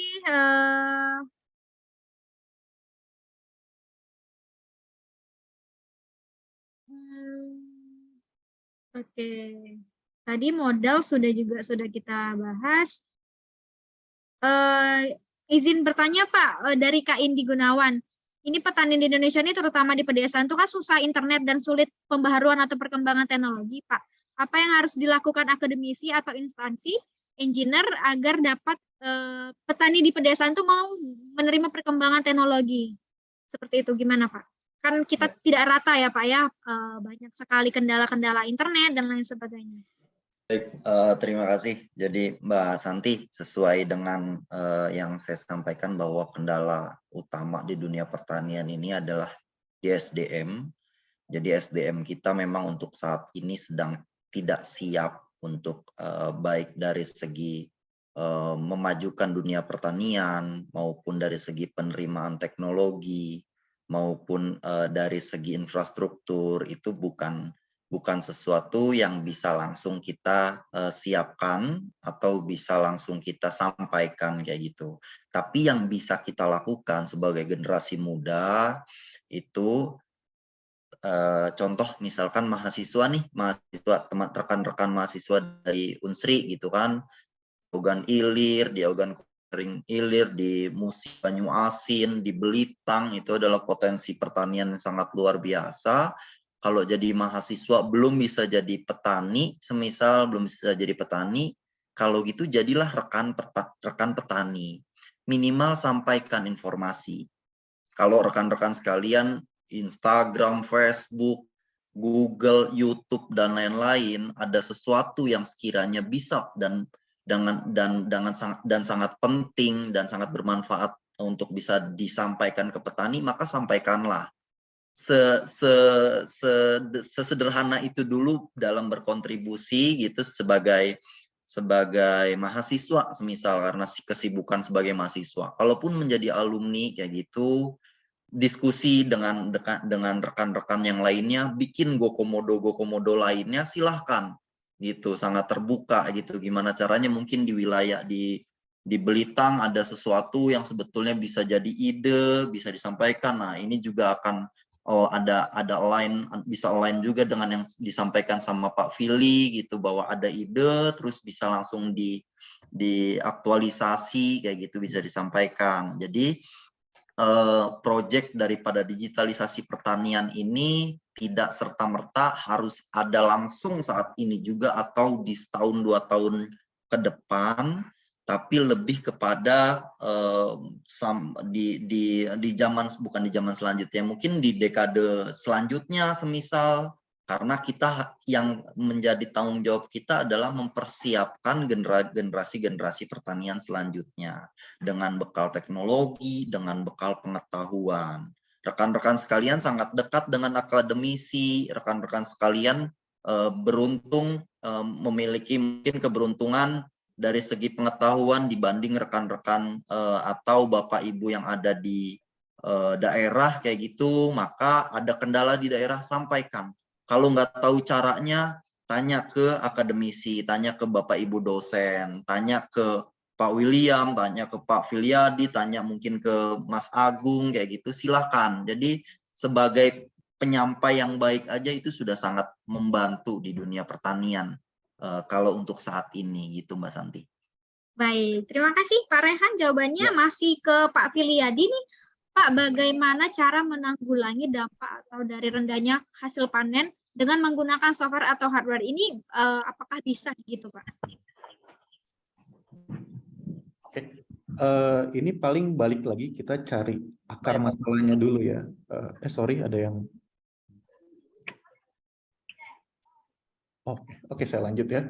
Nah, kenapa sih hasil panen kualitas hasil panen rendah? Mungkin karena susah nyari pupuk yang bagus, atau mungkin karena harga pupuk yang mahal, jadi mungkin yang bagus tuh mahal, jadi kita pakai yang murah.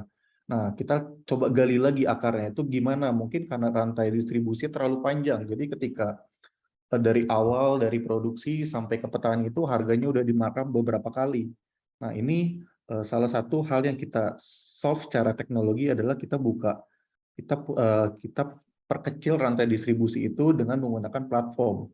Jadi sehingga petani bisa akses ke bahan-bahan yang berkualitas dengan harga yang kompetitif juga. Jadi semoga dari situ kita bisa meningkatkan hasil panen. Kira-kira itu sih jawaban dari saya sih Mbak Santi. Baik, terima kasih Pak. Ini pertanyaan untuk Pak William nih Pak, mohon dijawab Pak. Dari Abdullah Mansur dari Jatim. Wow, luar biasa nih. Terima kasih Kak Abdullah sudah mengikuti kegiatan dari CDC Unsri.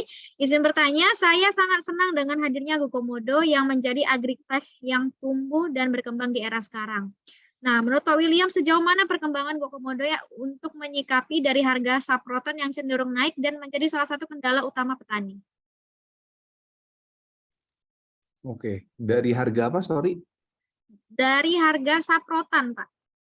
Oke, mungkin kalau soal harga Pak Rehan bisa menjawab lebih baik ya dari saya ya. Silakan Pak Rehan. Oh, baik. Silakan Pak Rehan. Ya, terima kasih Pak Wil. Jadi untuk saprotan sarana produksi pertanian ini memang menjadi salah satu isu ya, isu terkini.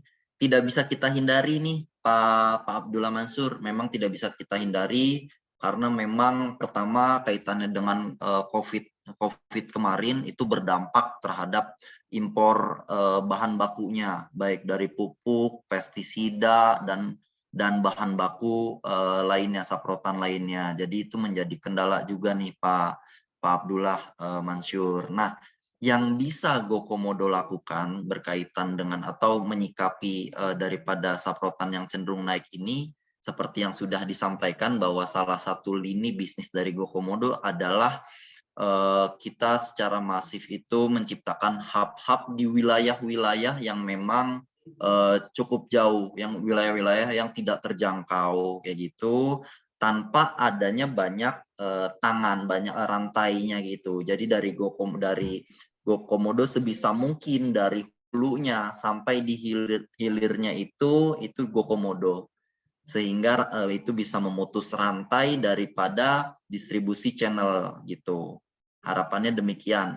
Itu yang sedang kami GoComodo siapkan kayak gitu, sehingga dapat menekan daripada harga-harga gitu. Kita GoComodo itu tidak menjamin atau tidak bisa menjanjikan harga yang murah, tapi yang bisa kita lakukan adalah bagaimana harga yang pantas, harga yang memang yang memang tidak adanya perlakuan pihak-pihak lain yang seenaknya bisa menekan petani, itu yang kita coba hindarkan gitu. Kita coba geserlah peranan tersebut dengan hadirnya GoComodo di wilayah-wilayah terpencil. Itu kira-kira Pak William dan Mbak Santi. Oke.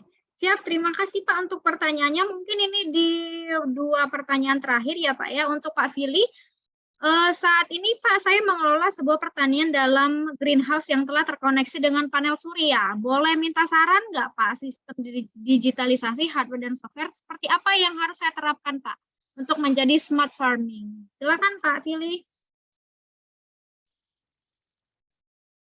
Sorry, bisa diulang pertanyaannya tadi? Oke, baik.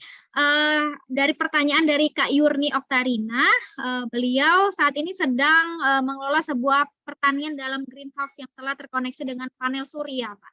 Nah, boleh minta saran nggak dari Pak Fili untuk sistem digitalisasi yang menggunakan hardware dan software? Ini seperti apa yang harus diterapkan untuk menjadi smart farming? Oke, untuk itu mungkin seperti namanya Mbak atau Pak? Mbak Yurni. Mbak Yurni, Pak.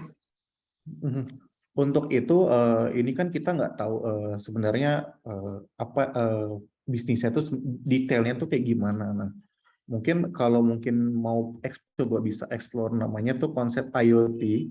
Tapi kalau tentang penerapan hardware dan softwarenya gimana, ini sebenarnya perlu diskusi lebih lanjut sih. Jadi kita perlu tahu gimana sih cara kerja bisnis yang sekarang, atau smart farming yang mau di-achieve itu sebenarnya kayak gimana.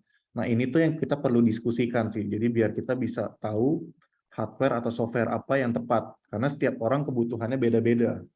Kira-kira seperti itu. Mungkin Pak William mau menambahkan? Enggak, paling ya yang namanya hardware and software untuk di smart farming kan yang bisa diaplikasikan kan sangat luas ya kan. Jadi memang kita seperti Pak Filiadi bilang, kita perlu explore lebih lanjut ya kan. Cuman ya salah satu yang bisa membantu sebenarnya memang dari hardware tadi ya memang koleksi data sendiri ya kan, mungkin data iklim ya kan, data soilnya gimana ya kan, dari hardware, dari data yang dikolek itu ya dengan menggunakan software kita mungkin bisa memberi rekomendasi barang yang terbaik ya kan, yang bisa diaplikasikan di area tersebut misalnya gitu kan, atau mungkin data tingkat hujan ya kan, atau iklim. Nah, itu salah satu yang ya saya rasa aplikasinya luas sekali ya kalau misalnya itu. Oke, terima kasih Pak William dan juga Pak Fili untuk jawabannya. pertanyaan terakhir, ini saya berikan kesempatan untuk teman-teman yang berani lagi untuk raise hand dan menanyakan pertanyaannya kepada Pak Rehan. Terakhir nih teman-teman. Silakan teman-teman yang oke, ada dari hubungan internasional, ada Kak Abdul Aziz. Silakan Kak pertanyaannya untuk Kak Rehan.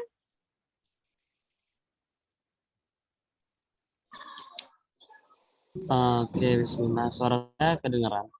Siap, kedengaran. Silahkan, Kak. Izin bertanya kepada Kak Rehan, ini saya mau menanyakan tentang pertanian era 4.0, yaitu pertanian presisi. Yang saya mau tanyakan itu bagaimana caranya pertanian di era 4.0 ini bisa dirasakan dan merata ke semua wilayah yang ada di Indonesia, Kak. Karena jangankan ke pertanian ya, kita untuk akses teknologi seperti jaringan saja, menurut saya belum merata. Salah satunya di daerah saya sendiri aja, kami aja ketika berkuliah itu untuk menggunakan Zoom, aplikasi Zoom itu terpaksa harus ke ibu kota kecamatan gitu. Nah pertanyaannya bagaimana itu Kak, upaya-upaya yang bisa dilakukan agar pertanian 4.0 ini bisa merata dan dirasakan oleh di wilayah semua Indonesia. Mas Kak. Ya, terima kasih Mas. Ini langsung dijawab ya Mbak Santi atau gimana? Siap, langsung dijawab Bapak. Ya, terima kasih. Jadi mungkin dua poin jawaban dari saya. Yang pertama adalah kita perlu adanya kolaborasi, Mas Abdul Aziz. Jadi kolaborasi antara pemerintah, antara pengusaha maupun penggerak ataupun influencer di dunia pertanian itu harus kolaborasi. Tapi hingga saat ini itu juga yang memang sedang dilakukan atau diusahakan oleh pemerintah. Kalau Mas Aziz lihat contoh misalkan di Jawa Barat itu sudah ada pergerakan petani muda Jawa Barat juara. Terus yang ada di Jawa Timur, yang ada di Papua, dan yang ada di Jawa Tengah, di Sleman itu juga sudah mulai kayak gitu adanya agent perubahan yang harapannya bisa menjalankan ekosistem lebih baik di dunia pertanian gitu ya. Dan yang kedua, ini perlu ditekankan bahwa pertanian presisi ini tidak serta-merta alat teknologi ya, yang memerlukan internet kayak gitu, yang memerlukan jaringan internet gitu, tidak serta-merta itu kayak gitu. Contoh misalkan pupuk silika cair itu adalah teknologi Mas Aziz kayak gitu. Jadi sesuatu yang dibutuhkan tanaman, pupuk mikro kayak gitu digunakan dengan bahan baku silika cair. Silika cair itu bahan limbah yang ada di pabrik-pabrik silika itu dijadikan pupuk. Nah, itu teknologi contohnya. Kemudian yang tadi juga saya sempat mention kaitannya dengan dengan drone mapping untuk melihat tanaman yang kurang pupuknya kayak gitu. Jadi misalkan ya sawit kayak gitu dari 1000 pohon kayak gitu, nah ternyata 300 pohon ini kurang pupuknya. Itu tidak memerlukan jaringan, tapi itu perlu satelit kayak gitu. Jadi satelit aja yang terus update kayak gitu. Hal-hal demikian kayak gitu. Jadi yang perlu di highlight adalah teknologi tidak serta-merta menggunakan jaringan, bisa berbentuk produk gitu. Jadi ya kayak gitu ya kira-kira Mas Aziz. Terima kasih. Oke Kak, makasih Kak. Oke, terima kasih banyak untuk Kak Abdul Aziz pertanyaan dan juga Pak Rehan untuk jawabannya. Semoga sudah menjawab ya Kak Abdul Aziz ya. Oke, selanjutnya kita sudah berada di penghujung acara nih teman-teman. Sebentar lagi kita akan ada kuis. Jadi teman-teman silakan bersiap. Saya akan share materi kuisnya. Silakan dipersiapkan untuk jaringan internetnya. Kita akan bermain Kahoot. Kita hitung mundur teman-teman di 15.56 kita mulai. Saya akan share untuk pin yang harus teman-teman gunakan untuk bermain kuis Kahoot. Akan ada pemenang pertama mendapatkan Rp100.000, pemenang kedua mendapatkan t-shirt dan juga tumbler botol dari CDC Unsri, pemenang ketiga mendapatkan t-shirt dari CDC Unsri. Silakan teman-teman. Saya share dulu.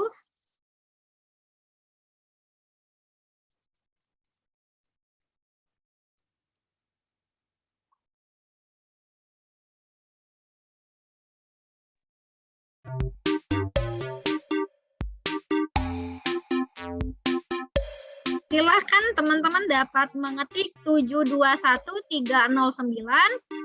untuk PIN dari Kahoot kita pada kali ini.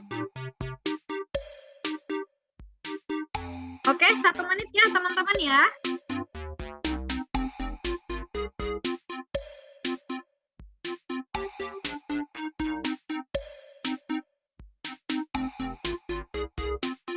Mohon dipergunakan nama asli, jangan nama samaran ya teman-teman. Oke, 30 detik lagi.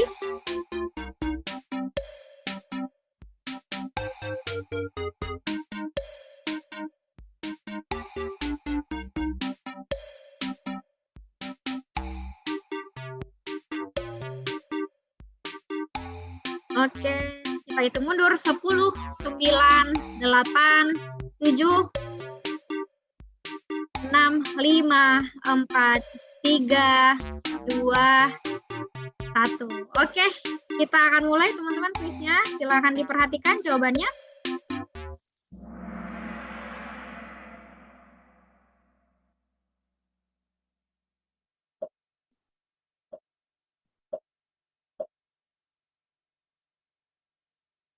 Milestone dari digitalisasi pertanian yang benar, kecuali. Silakan teman-teman.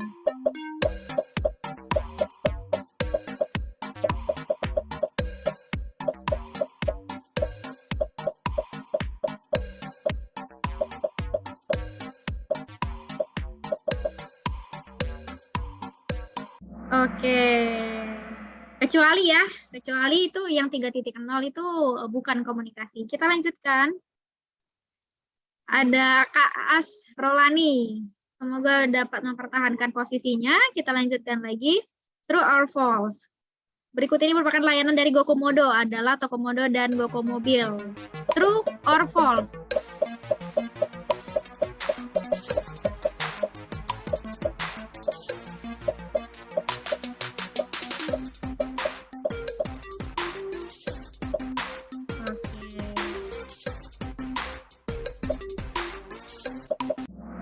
Oke, wah masih ada yang salah ya.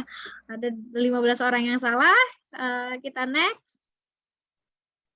Ada Kak CF, Muhammad CF. Kita lanjutkan lagi. Diperhatikan pertanyaannya.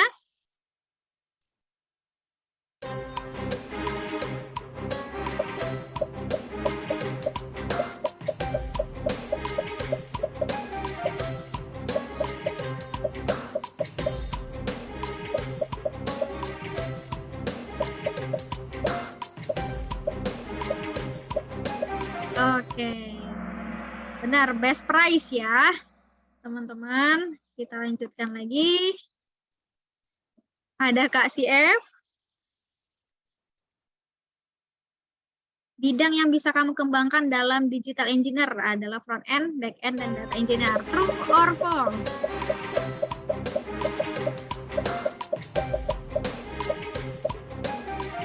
Yang menyimak ini pasti tahu banget nih jawabannya.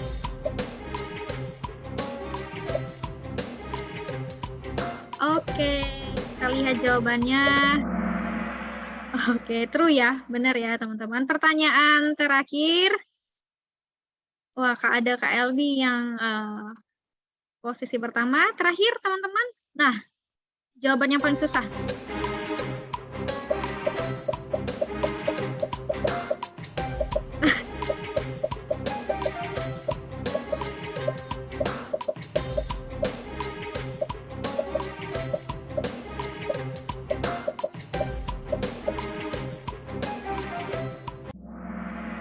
Oke, hitam ya teman-teman. Selamat kepada Kak Antika mendapatkan t-shirt dari CDC Unsri, Kak CF mendapatkan t-shirt dan juga tumbler. Dan yang pertama ada Kak Elmi Luciarti yang mendapatkan GoPay Rp100.000. Terima kasih banyak untuk kakak-kakak yang sudah mengikuti kegiatan. Oke. Dengan berakhirnya kuis tadi, berakhir juga acara kita pada hari ini. Sebelumnya kita akan mendengarkan closing statement nih, untuk masing-masing, dan dimulai dari Pak William dulu, kemudian Pak Rehan, dan juga Pak Willy. Silakan Pak William. Ya, terima kasih atas partisipasinya dari teman-teman. Terima kasih atas hari ini. Semoga kita bisa bekerja sama di kemudian hari. Terima kasih. Baik, terima kasih banyak Pak William. Kita lanjutkan mendengarkan closing statement dari Pak Rehan. Silakan Pak Rehan. Ya, terima kasih Mbak Santi. Saya ucapkan terima kasih terutama untuk Universitas Sriwijaya, kemudian para alumni, Unsri, salam hormat, kemudian juga rekan-rekan siswa. Terima kasih sekali atas waktunya. Hampir berapa nih? Hampir 2 jam ya, kurang lebih 2 jam kita bisa diskusi bersama. Yang bisa saya sampaikan mungkin dunia pertanian itu masih sangat luas, masih sangat berpotensi. Tebarkan atau bagikan semangat kepada orang-orang di sekeliling bahwa pertanian masih sangat berpotensi, masih sangat luas, dan sangat menjanjikan, dan kita bersama-sama ubah mindset bahwa dunia pertanian ini jangan dijadikan profesi pensiun, tapi dijadikan sebagai profesi generasi muda saat ini hingga nanti, kayak gitu. Jadi jangan ragu, yuk sama-sama kita kontribusi di pertanian, sekecil apapun yang namanya kontribusi, tetaplah kontribusi. Terima kasih, kira-kira Mbak Santi. Baik, terima kasih banyak Pak Rehan. Dilanjutkan kepada terakhir Pak Fili, silakan Pak Fili. Oke, terima kasih Mbak Santi, terima kasih juga rekan-rekan mahasiswa, rekan-rekan Unsri, dan rekan-rekan alumni juga. Semoga apa yang kita share tadi bermanfaat. Oke, thank you semua. Baik, terima kasih banyak kepada Pak William, juga Pak Rehan, Pak Filiadi, juga ada Pak Agung, ada rekan-rekan dari GoComodo. Terima kasih banyak yang sudah mensukseskan acara pada hari ini. Terima kasih juga kepada 214 orang peserta kegiatan pada hari ini. Luar biasa teman-teman, silakan dapat memberikan reaction untuk kegiatan pada hari ini. Teman-teman jangan lupa untuk mengisi absensi yang sudah kami cantumkan pada kolom chat. Kami tunggu untuk absensinya sampai dengan pukul 16.00. Di luar jam 16.00, mohon maaf, absensinya sudah kami tutup. Dan juga teman-teman jangan lupa masih ada kuis dari GoComodo dan CDC Unsri. Itu adalah kuis untuk upload kegiatan pada hari ini di Instastory teman-teman sekalian. Dan jangan lupa untuk 214 orang untuk follow Instagramnya dari GoComodo. Oke, jangan lupa untuk follow Instagramnya gocomodo.indonesia dan juga live @gocomodo. Jadi teman-teman yang sudah mengikuti kegiatan hari ini, follow semuanya dulu ke live @gocomodo dan juga gocomodo.indonesia. Maka kami akan memberikan sertifikat dan juga merchandise untuk teman-teman semuanya. Terima kasih banyak. Saya Santi Marcelina Napitupulu undur diri. Wassalamualaikum warahmatullahi wabarakatuh.